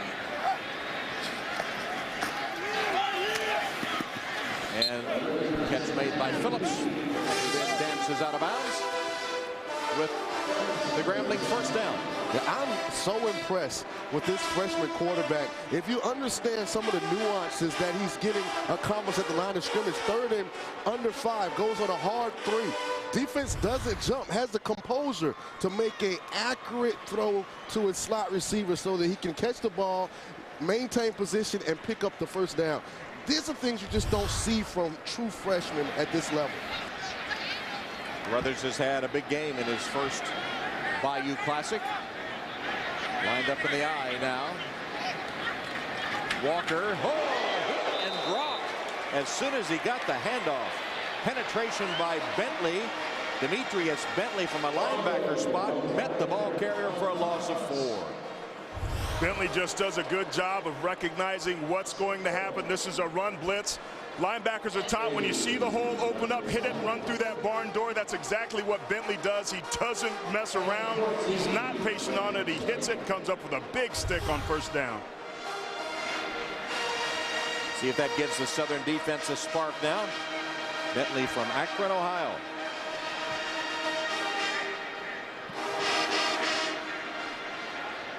Second down and 14, and Carruthers loads and fires, and it's caught by Jefferson. And Jefferson's going to be about a yard short of the first down. That's a gain of 13 when they needed 14 for the first. Another very impressive throw by the true freshman. I want you to look at the ball placement right in a position where his receiver in traffic can not only catch the ball but secure it in case someone's coming to blow him up. Can't be on that throw like that. I think as this game's wearing on, Anthony Carruthers is becoming more and more believing in his ability, and I think the offense is benefiting because of it. As you see, he's hit all 3 of his pass attempts on this current drive. Now 3rd and 1. Walker is the tailback. Here is a whistle. Timeout, Southern. So Southern not liking the alignment with their defense on a 3rd and 1. Wow. Get them out there with a uniform on.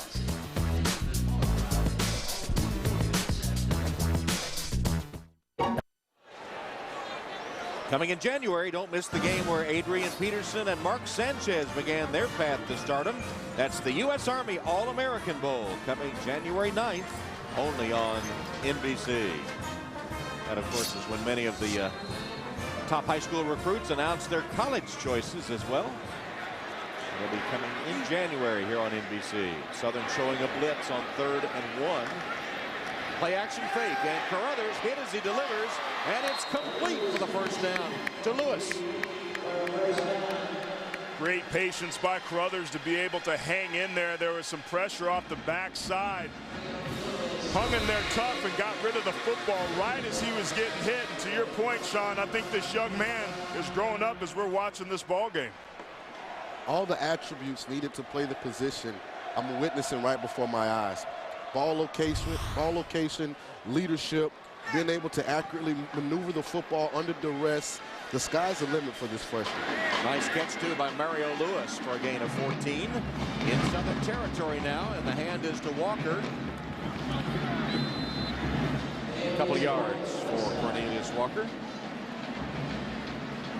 And Grambling just grinding it out on a long drive and using the clock, which shows 2:40 in the 3rd. And guys, maybe this game is a game where the torch is being passed from one outstanding Grambling player in Frank Warren, who's accomplished a lot of things during his career, to a young freshman in Anthony Carruthers, who has 3 more years on that campus. If you're Coach Broadway, you're excited to go into the next 3 years with this young man. Carruthers under center this time. With the give to Warren. Bouncing to the outside and then ridden down on the play. It's like a wild bronco. Levi Jackson riding him to the turf. Levi Jackson's a pretty aggressive player from his free safety position. You see him over there on the right side of your screen. Tracks Warren, stays square, keeps his shoulders square, and then just wraps him up. He's a very physical player that likes contact. And you got to remember, a year ago, this guy was getting ready for the prom and sitting in classes in high school. Thought we were at a bull wrestling show there for a minute. Levi, homegrown from Baton Rouge. Of course, it might be a little tough to wrestle, but we probably want to try to ride him before you wrestle him. Huh? Quarterback draw, Carruthers. Another nice gain for the freshman quarterback, just short of the 30-yard line. Jackson, another tackle, but not until Anthony Carruthers had rambled for 15.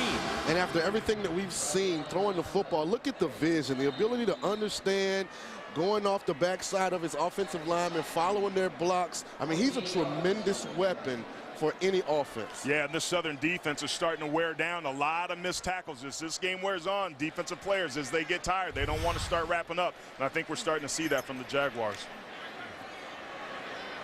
I'm right behind. So with Carruthers having rushed for 48 yards, setting up this first down play. It's a toss. Warren gets the corner and speeds down the sideline. Chased out finally by Michael Bell. That's a 14-yard ramble for Frank Warren, starting to get untracked in the 3rd quarter. And Southern got caught bringing that A-gap pressure. They toss the football, get outside on the edge, and Frank Warren does the rest.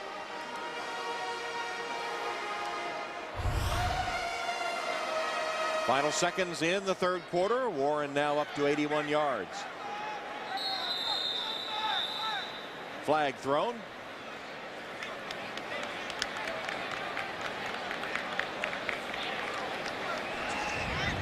Legal substitution against the defense. 5-yard penalty. First down. Another penalty against Southern. Southern hadn't found a way with 11 to stop this Grambling rushing attack, so they're going to see if they can get away with using 12. Didn't get away with it. As you see, that's the penalty number 6 for 46 yards against the Jaguars. And Grambling's just going to let the third quarter come to a close before they run another play. That's the end of the third quarter with Grambling leading Southern 31-10. 37th State Farm Bayou Classic, and we'll be back in the Superdome after these messages from your local NBC station.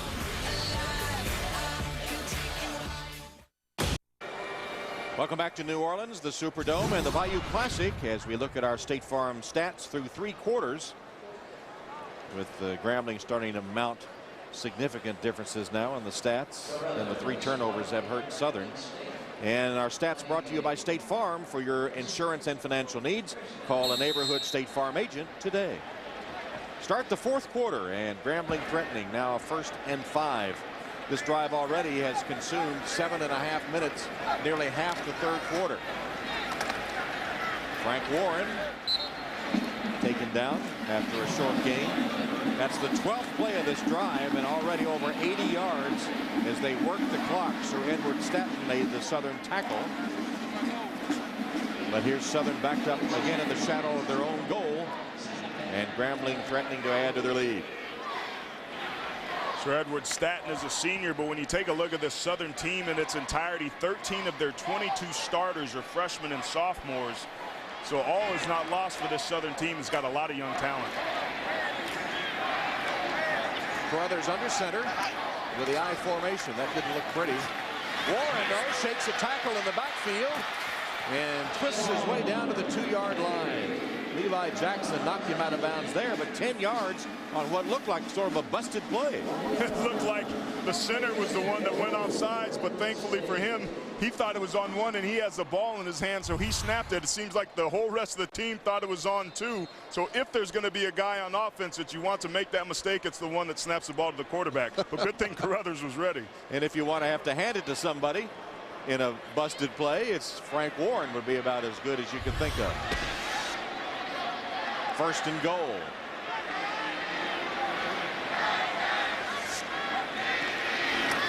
Warren bouncing off tacklers and taken down for a loss back to the 5-yard line by Balancier. That is a loss of 4.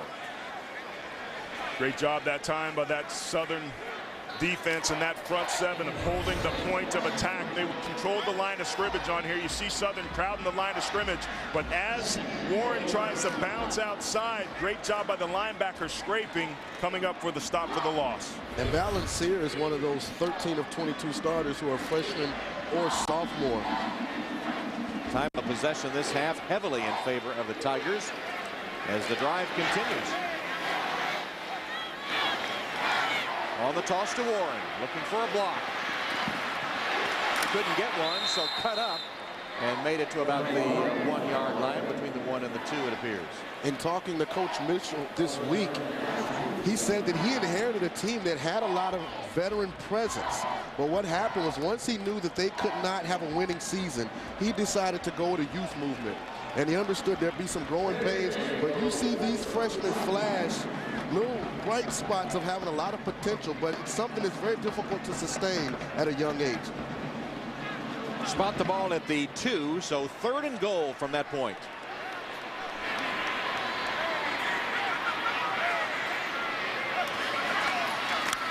Carruthers tosses to the end zone, and the catch made for the touchdown by Larry Donnell. His his third touchdown reception of the season. Well, guys, this just goes to show you the power of the running game. Keep your eye on Larry Donnell right here from the tight end position. The linebackers think it's going to be a run. They suck up, they freeze. Donnell's able to get behind the coverage, and Carruthers does a nice job placing the touch on the football where only his guy can get it for another touchdown.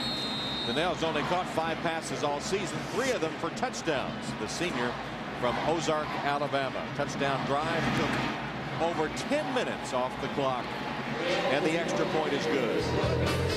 Long 10-minute drive for the Tigers of Grambling. Here's the touchdown catch by Donnell. 38-10.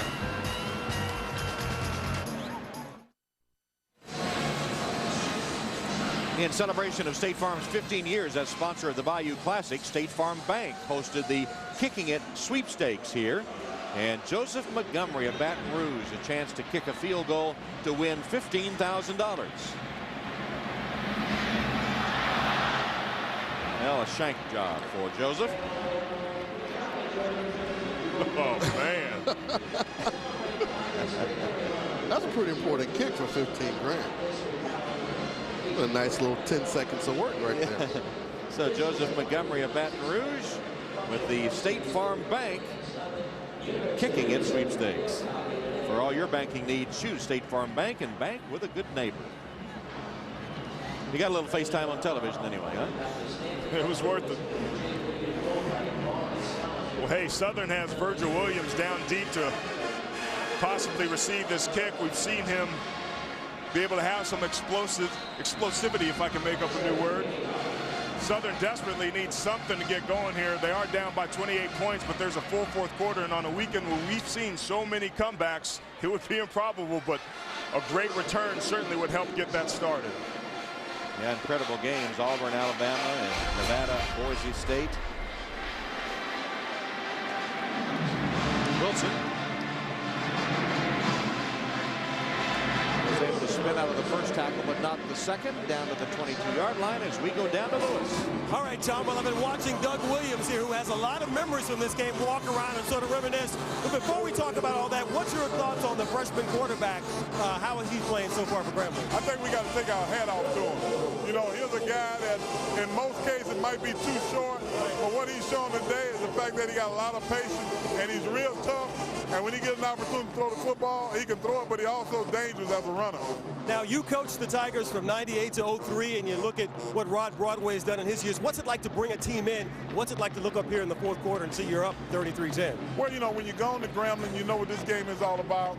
Knowing that, you know, in the next few minutes or so, you probably walk out here on the side of the victory. That's a good feeling because it ain't nothing but a family reunion and a big old brawl.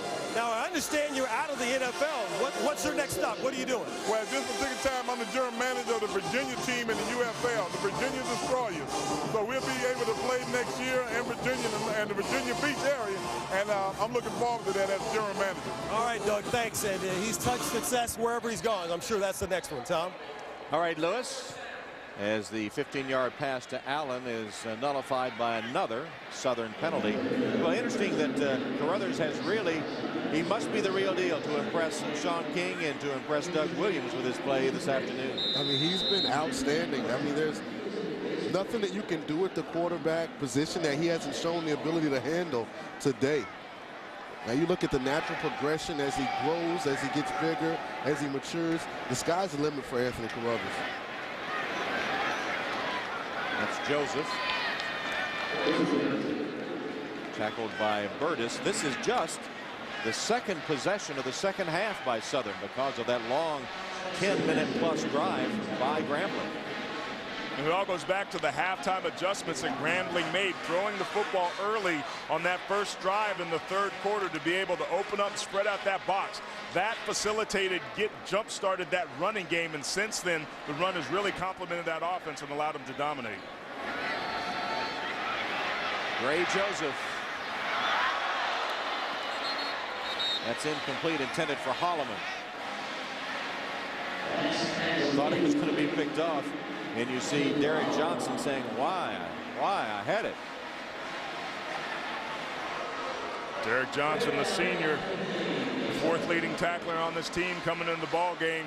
Would love in a game of this magnitude to be able to have a pick six. And defensive players, man, when they get that ball in their hands, they smell blood in the end zone. And he's done a great job today. He's not the normal starter at linebacker, replacing Cliff Exuma, who's missing the game due to injury. And he was their leading tackle with 106 on the season. Crossing route and complete to Allen. Allen driven out of bounds after about a 15-yard gain by Jacardi Carter. And it's going to be close to first down yardage. Let's see where they spot it. It will be a first down. Taking a look at Anthony Carruthers' training staff, still working on that hand of his. Put some spray on it, trying to keep it cool. It just tells you, you look at the young man, he's got braces. He looks like yeah, he's in 8th grade, not a freshman in college. Looks like about a 12-year-old, but he hasn't played like it. He's played like a veteran, and he has done a great job for Grambling today. Screen pass, Holloman. Nowhere to go. Grab with the ankles. And the Grambling faithful have nothing to worry about. Sometimes as a quarterback, you get cramps in your hands. And it just looks like they're massaging the cramp out a little bit. Not a way to look out for him. Throw so many complete passes, you get that cramp in your hand. Well, I didn't see a nail file, so I didn't think he was getting a manicure.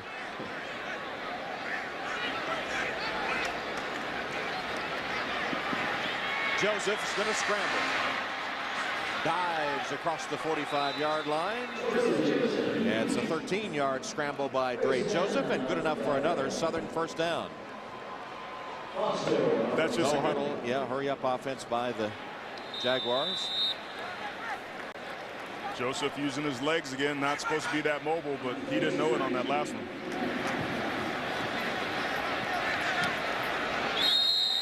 See if that was caught. Yes, it was at the 40-yard line. Joseph again drilling one, 14 yards that time to Nelson. And even though it's 38-10, if I'm Dre Joseph, this is an opportunity for me to prove to Stump Mitchell that I'm the guy. I want to run this 2-minute offense. I want to be efficient. I want to make good decisions. I want to have great accuracy, great command of what we're doing, because I want the head coach who calls the plays to be confident whenever I'm in the game that I can get the job done. Basically, he's auditioning right now for the job to start quarterback for Southern. Holloman was surrounded and taken down by Antonio Leonard for a loss on the play. Joseph on target again to Nelson. One of the differences on this drive is Dre Joseph has times to throw. Grambling was coming after him, getting pretty good pressure on him, but they're playing a little bit more conservative, maybe because they have the lead, but with time, Joseph is effective. So Southern on third down started converting only 1 of 5. They've converted 5 in a row now. After that tackle of Dre Joseph. And we'll see Stump Mitchell calling the plays.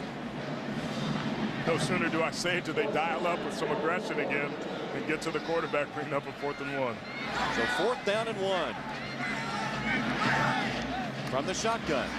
Quarterback draw, and Joseph will not make it.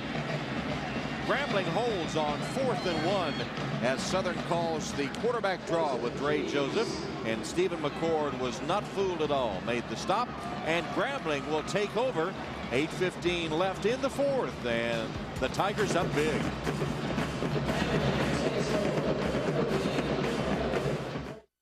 So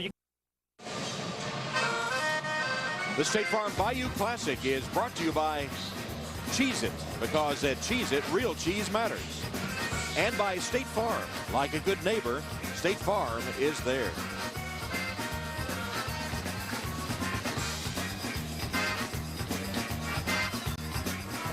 A little chilly down on Bourbon Street today. Grambling takes over. Grambling, if you remember, forced a punt on their first possession of the game. In fact, Southern, after a muffed punt, led 3-0, kicking a field goal. Here's Carruthers in trouble and sacked. Jordan Miller got him for a big loss on the play. And we mentioned the notable Grambling football alums earlier. How about some Notable alums from the non-football department, Erika Badu, the singer, and the great Willis Reed, Basketball Hall of Fame member, great New York Knicks, and Tommy Agee of the New York Mets, two-time All-Star and a World Series winner with New York. But I was mentioning Grambling, if you'll remember, forced to punt on their first possession of the game, and since that time, 5 possessions, they've had 4 touchdowns and a field goal. Cornelius Walker.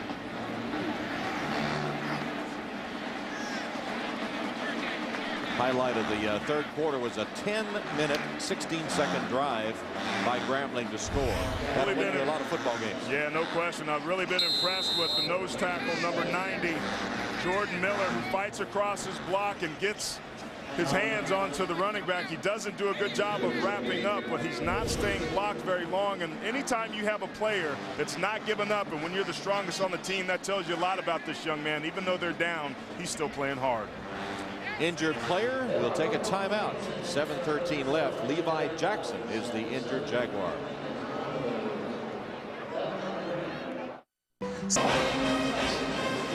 We looked at some of the Grambling notable football players and non-football players. And what about Southern? They have a pretty impressive list, too, of football greats. Mel Blount, the Football Hall of Famer, great receiver Harold Carmichael, Aeneas Williams of the Cardinals, and Rufus Porter. And actually, before the game today, Aeneas Williams addressed the Southern football team. That's the opportunity got you right now. How many here believe you know you got to have it? I can't hear you. I don't care if you're on special team. I don't care what you do. Aeneas Williams addressing the Southern team before the game today. Hasn't worked out for them as they trail Grambling big here, and from the 30-yard line, Grambling has it with a 3rd and long. Anthony Carruthers found a spot and got a first down to Thompson. Threw it right between defenders to Thompson, and it's good for Grambling. First down, 14 yards. And what I love is look at the anticipation. He throws the ball on the other side of the zone defender that's dropping to take away Kier Thompson. This young man is, I just think he's unbelievable, Tom. Coming into the game, I wasn't sure. You look at him, he doesn't really pass the eye test. 5'8", undersized, freshman. You look at his stats, they don't blow you away. But I'm coming away right now thoroughly impressed by his performance. He's completed 86% of his pass attempts today. First down from the 44. That's Cornelius Walker. Got up ahead of steam before he was thrown back just shy of midfield. Anthony Wells led the charge for Southern. And a lot of smiles over on the Grambling State sideline as they came in with a record of 8-2 and are on their way to winning their 3rd straight Bayou Classic. This was an important game for him, too, because with losing the opportunity to play in the SWAC championship, this was one of those things that they looked about not necessarily being a season saver, but to go out on a winning note.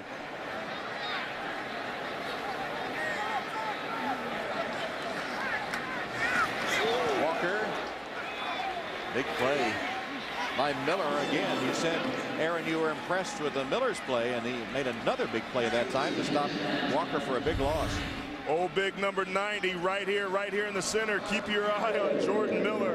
Good job giving up, doing a swim move, so the backside offensive lineman was not able to get his head across, and it's penetration again by that front 4, particularly Jordan Miller, that negates the run play. Anytime you're a defensive lineman, you get your head across and reset the line of scrimmage, you're doing something.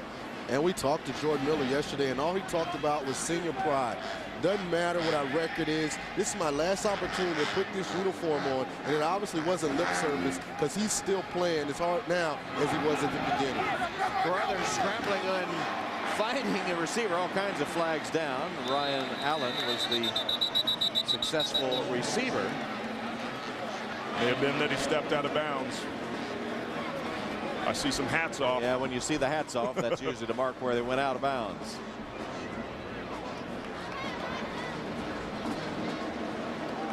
There's the hat. And the 2 flags and another hat. illegal touching against the offense. Loss of down from the previous spot, 4th down. So that wipes out a 25-yard gain. Allen out of bounds and then was the first to touch the ball, which is a penalty. You see him, both feet, he comes back in. Not allowed to do that. Great job by the officials being right on top of that. Immediately takes the hat off to mark the spot where he comes out of bounds. All in all, officials not doing a bad job today. No, I agree. Fabian Carter's in punt formation. It's a rare thing for Grambling. Only their first possession resulting in a punt. That's Virgil Williams who awaits the boot.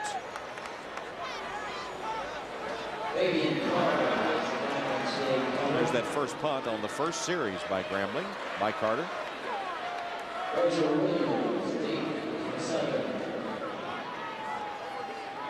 Discussion about where to spot the football.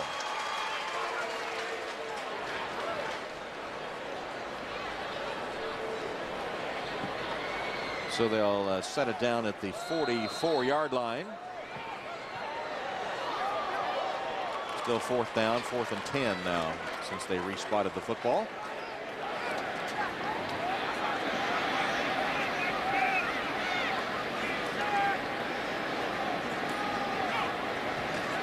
High snap, but Carter pulls it down and the left footer boots it high. Fair catch called for and taken by Williams. Punt covered 38 yards on the fair catch, no return, of course. And so Anthony Carruthers, the freshman quarterback from Charlotte, has had a big day today, leading the Tigers on their way to victory. Like that? Yeah. 4.5 minutes to go in the State Farm Bayou Classic, and Grambling with the big lead. And here's a look at the beat of the Bayou. It's been all Grambling in a lot of different categories. Frank Warren up to 92 yards and 3 touchdowns now. Anthony Carruthers, the freshman quarterback, has accounted for over 200 yards with his arm and his feet. And in the first half, Jamarcus Savage had the 17-yard pick six, which enabled Grambling to get some separation on Southern on their way to this big victory. So look at Anthony Carruthers. Frank Warren closing in on 100 yards, and today became the second leading rusher of all time in SWAC history. Southern takes over in their possessions this half. 9 plays, 41 yards, but then an interception. 10 plays, 45 yards, and then lost the ball on down. So they've moved the ball, but they haven't got anything to show for it. And Trey Joseph takes it for a first down. Been impressed with Trey Joseph's ability to continue to make plays with his legs. He is a little bit more of a drop back passer, but when there's nothing there and you can take off on the run and move the chains, coaches like that. It's one of those intangibles. Some players can do it and some players can't, and Joseph certainly can.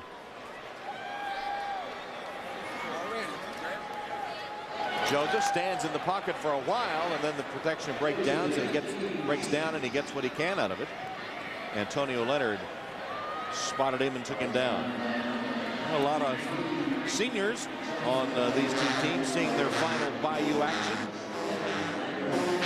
And it's been all Grambling now. They'll win their 3rd in a row.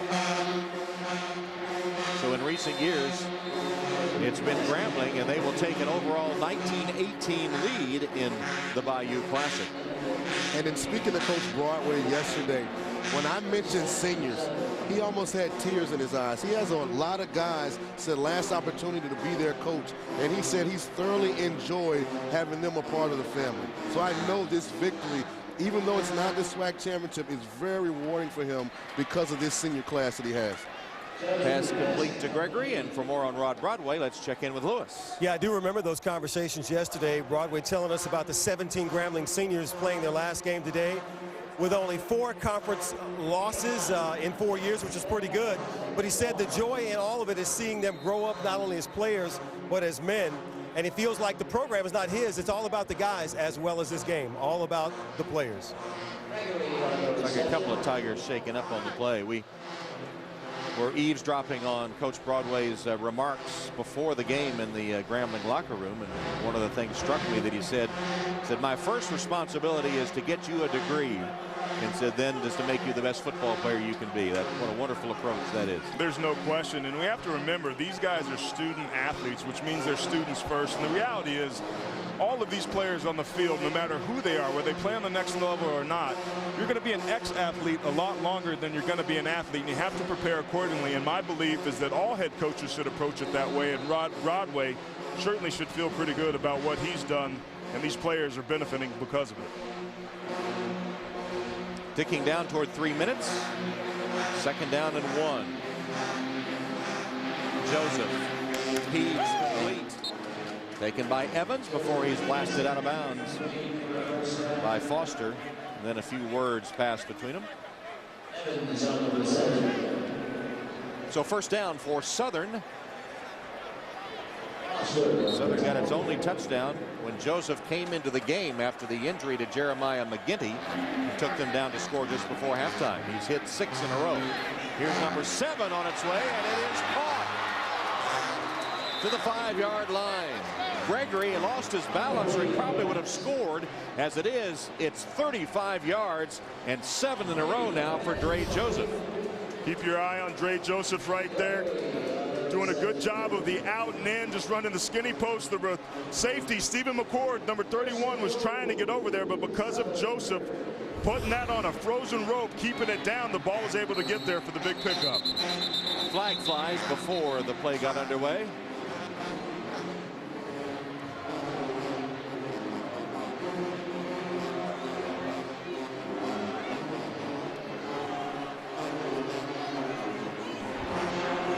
Substitution against the defense, half the distance to the goal, 1st down.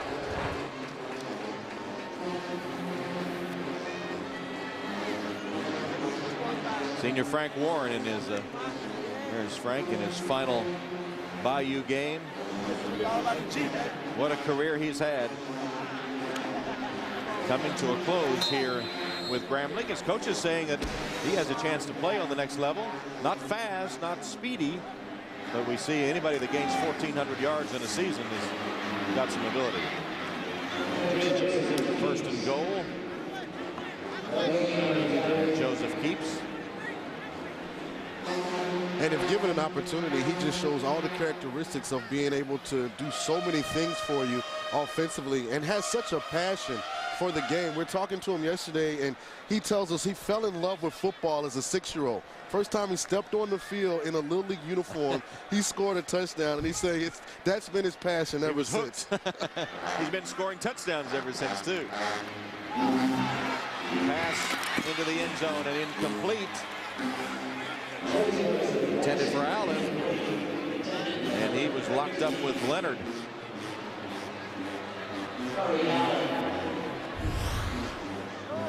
Taking a look, man-to-man coverage up at the top of your screen.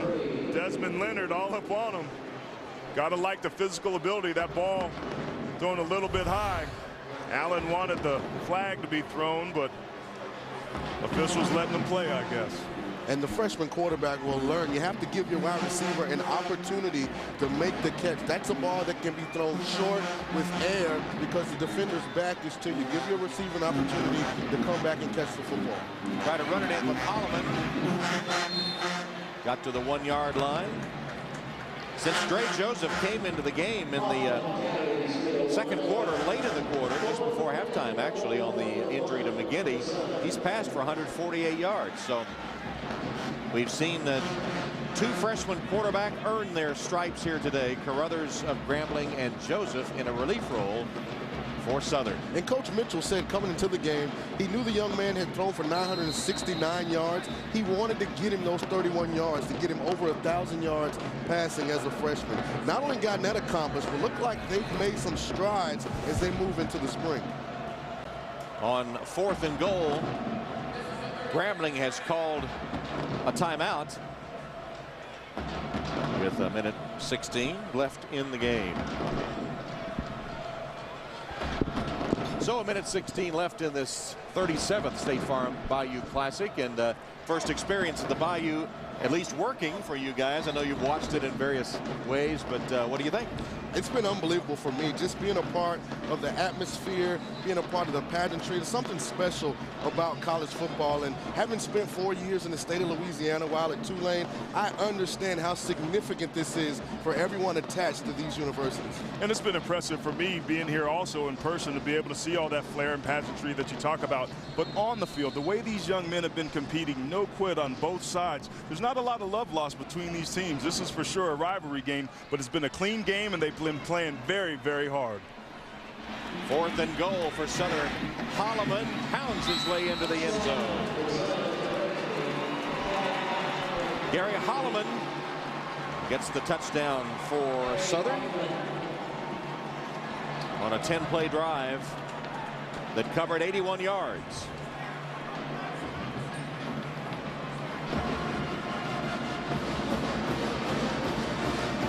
And now the extra point attempt by Griswold.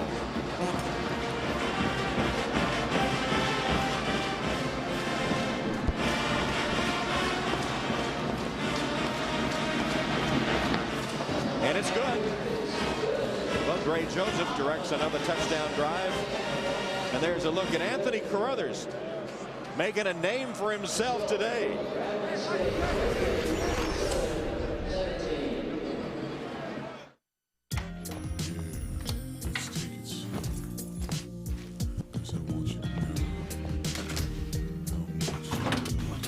Yeah. Back at the Superdome with the evening approaching, and time for our Coors Light cold play of the game. Earlier in the ball game, we saw that defense, and it's just a great job by number 99, Jamarcus Savage, with pressure in his face. Turns the football over, but it's been both sides of the football that Grambling's been showing up today. Cross-brewed Coors Light, the world's most refreshing beer.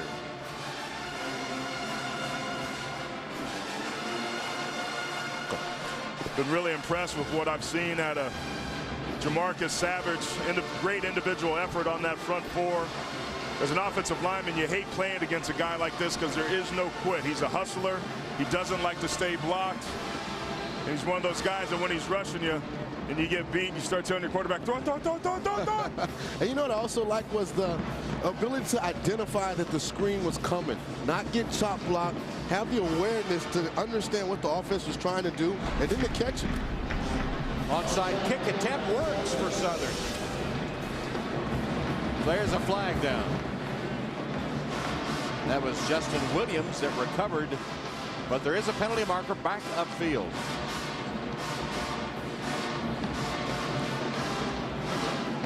This was going to be looking two things you could probably look at here to see if guys were offsides or whether or not it went 10 yards.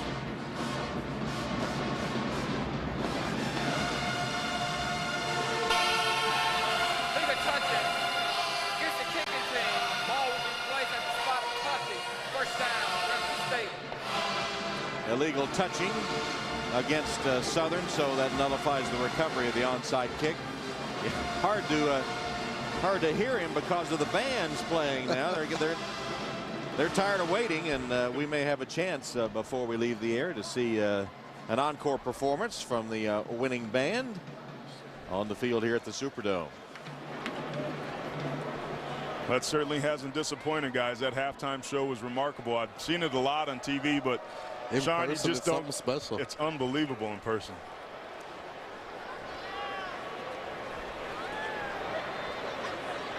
Trying to sort things out here. It will be Grambling's ball after the illegal touching. First down for the Tigers at the 39-yard line of Southern, and Grambling dominating today's game, even though they punted on their first possession. In fact, at one time Southern had a 3-0 lead, but after that 5 straight possessions by Grambling, resulting in 4 touchdowns and a field goal. So once they got their sea legs, they began to push some distance between them. And Danny Reyes, the backup quarterback, is now in for Grambling. There's a false start that'll cost them 5 yards by Benny Peoples. And there's the cold shower of Gatorade. Coach Broadway still has warm and dry, but I keep my eye open. You need to have a little spy or somebody there to watch your back. There's no question. A lot of head coaches give the edict that, hey, don't get me wet with Gatorade. Doesn't look like the type of guy I'd want to dump Gatorade on and maybe upset a little bit.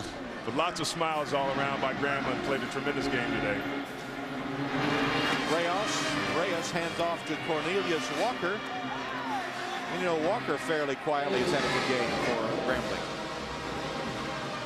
He gets lost sometimes in the attention paid to Frank Warren, but he's had a good all-around game, both in running the football and in pass protect.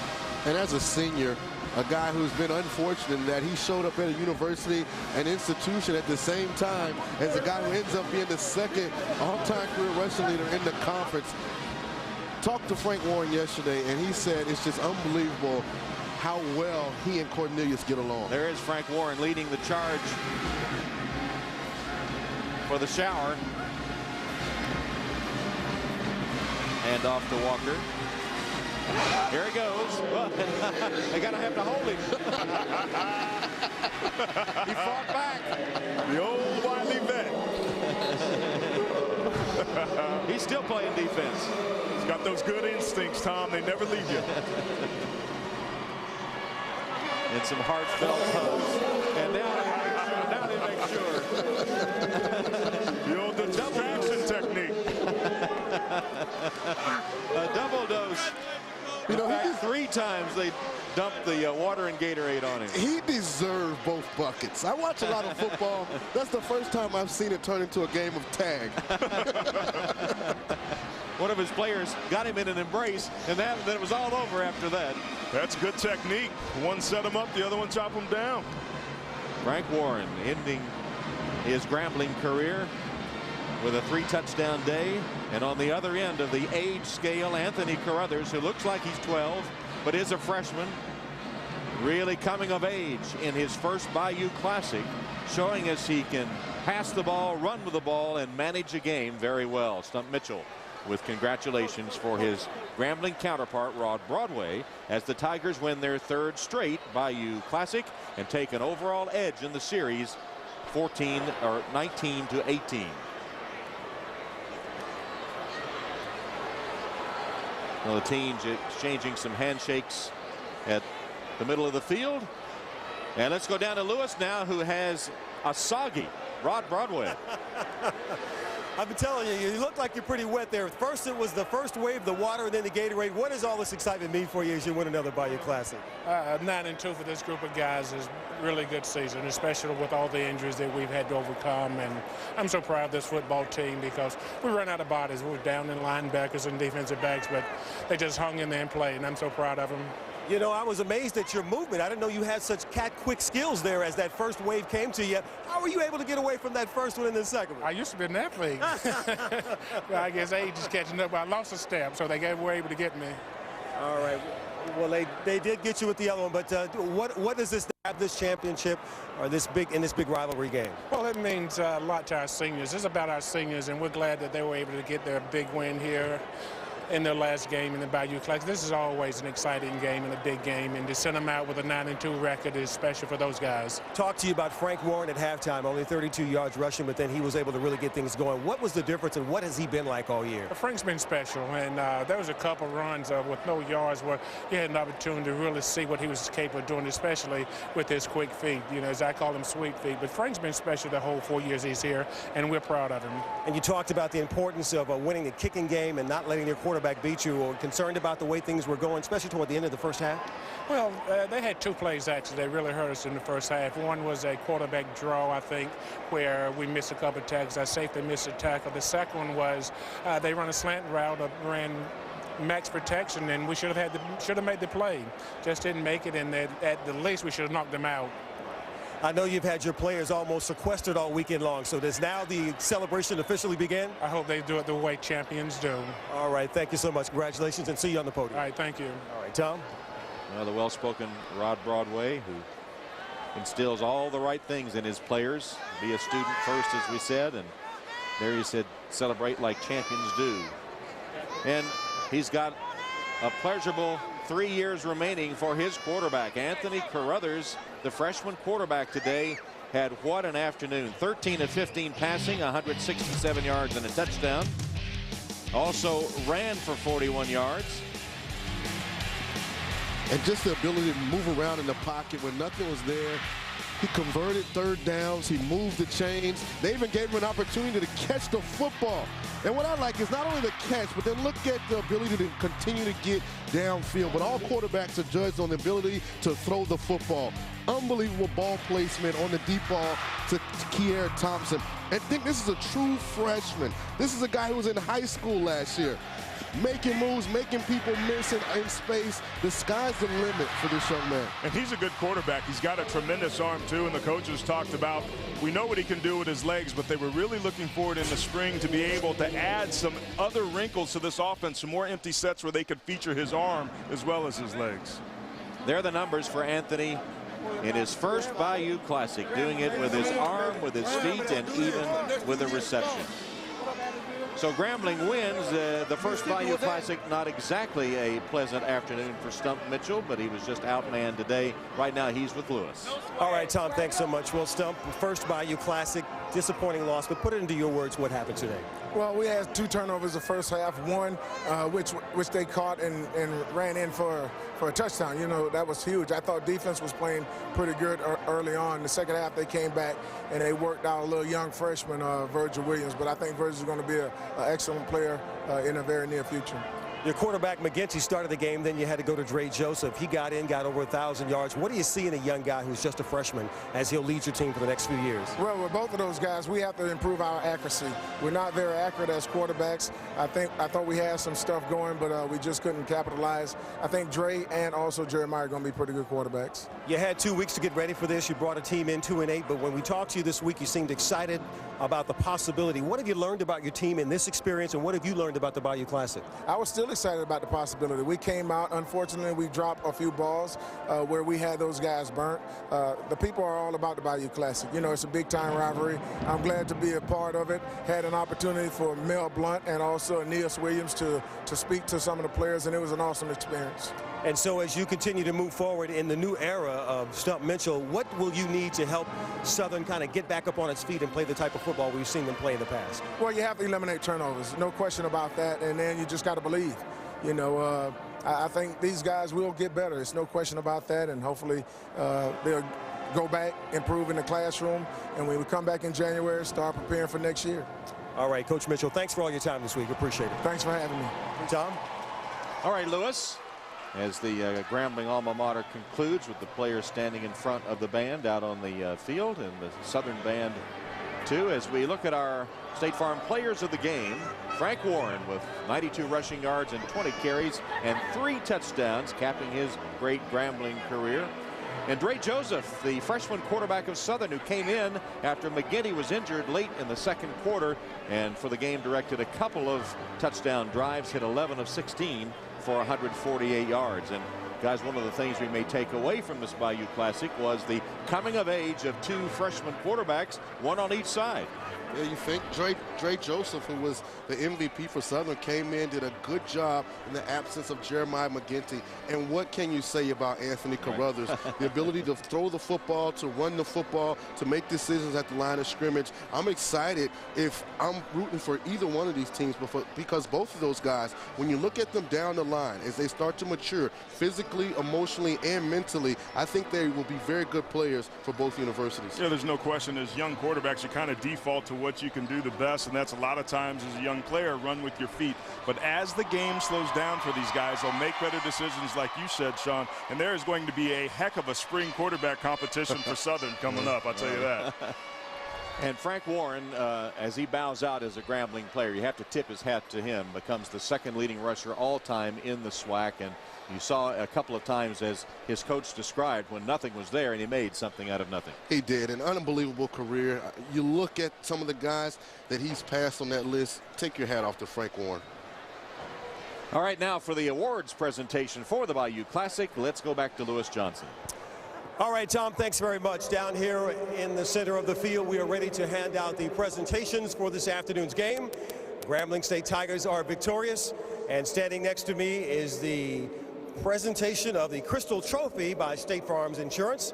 Dwayne Farrington, Senior Vice President of Corporate, and Pam Eel, Marketing Vice President of Corporate, State Farm Insurance Companies. So if you'd like to go ahead and make the presentation, Frank, you're standing there. Why not accept it? Go right ahead.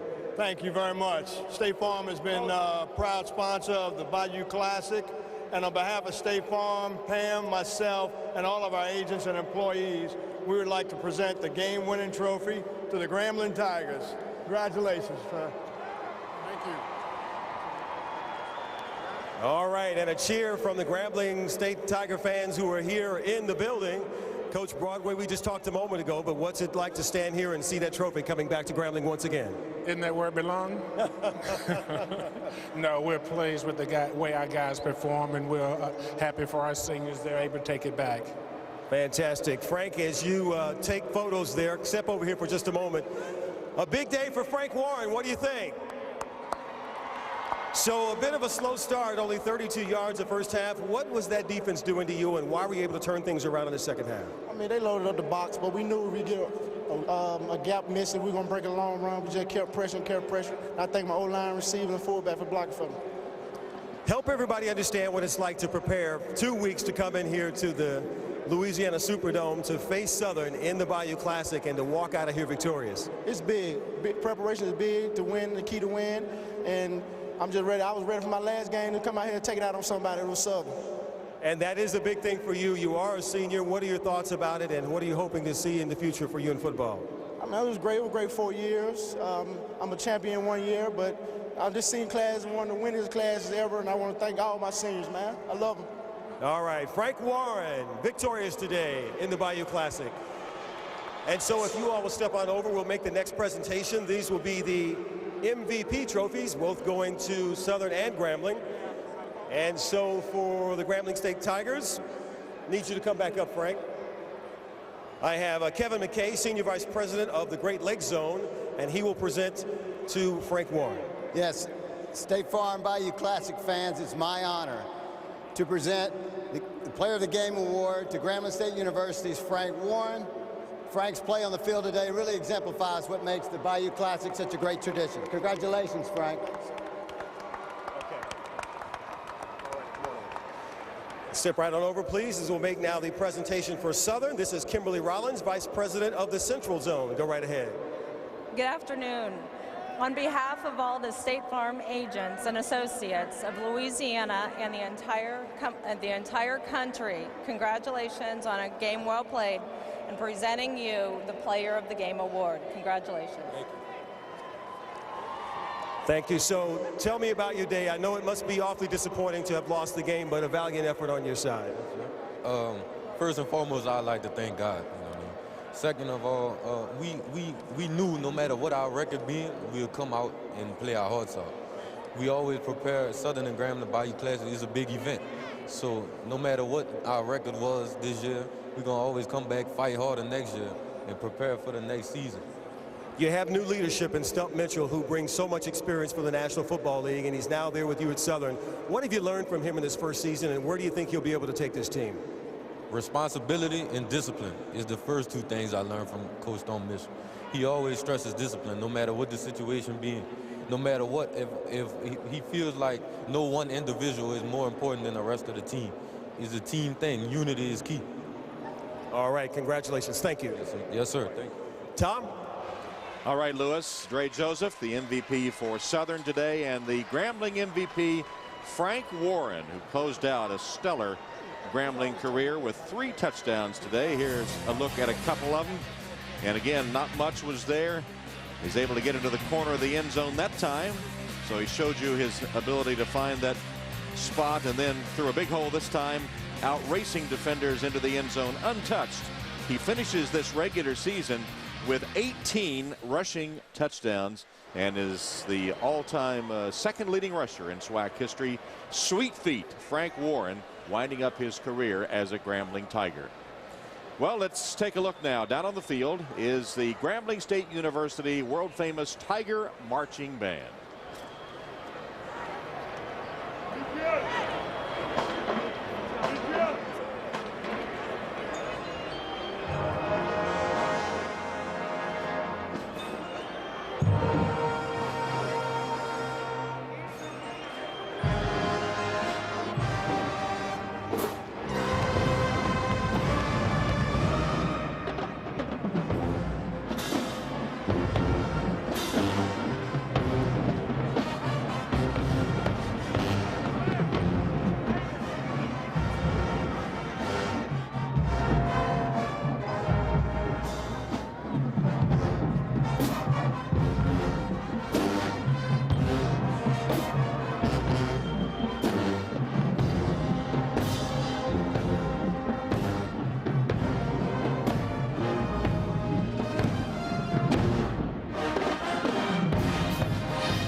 The Grambling State University Band, and we'll be back with more from the Bayou Classic. But first, we'll send you to our New York studio. That's coming up right after these messages.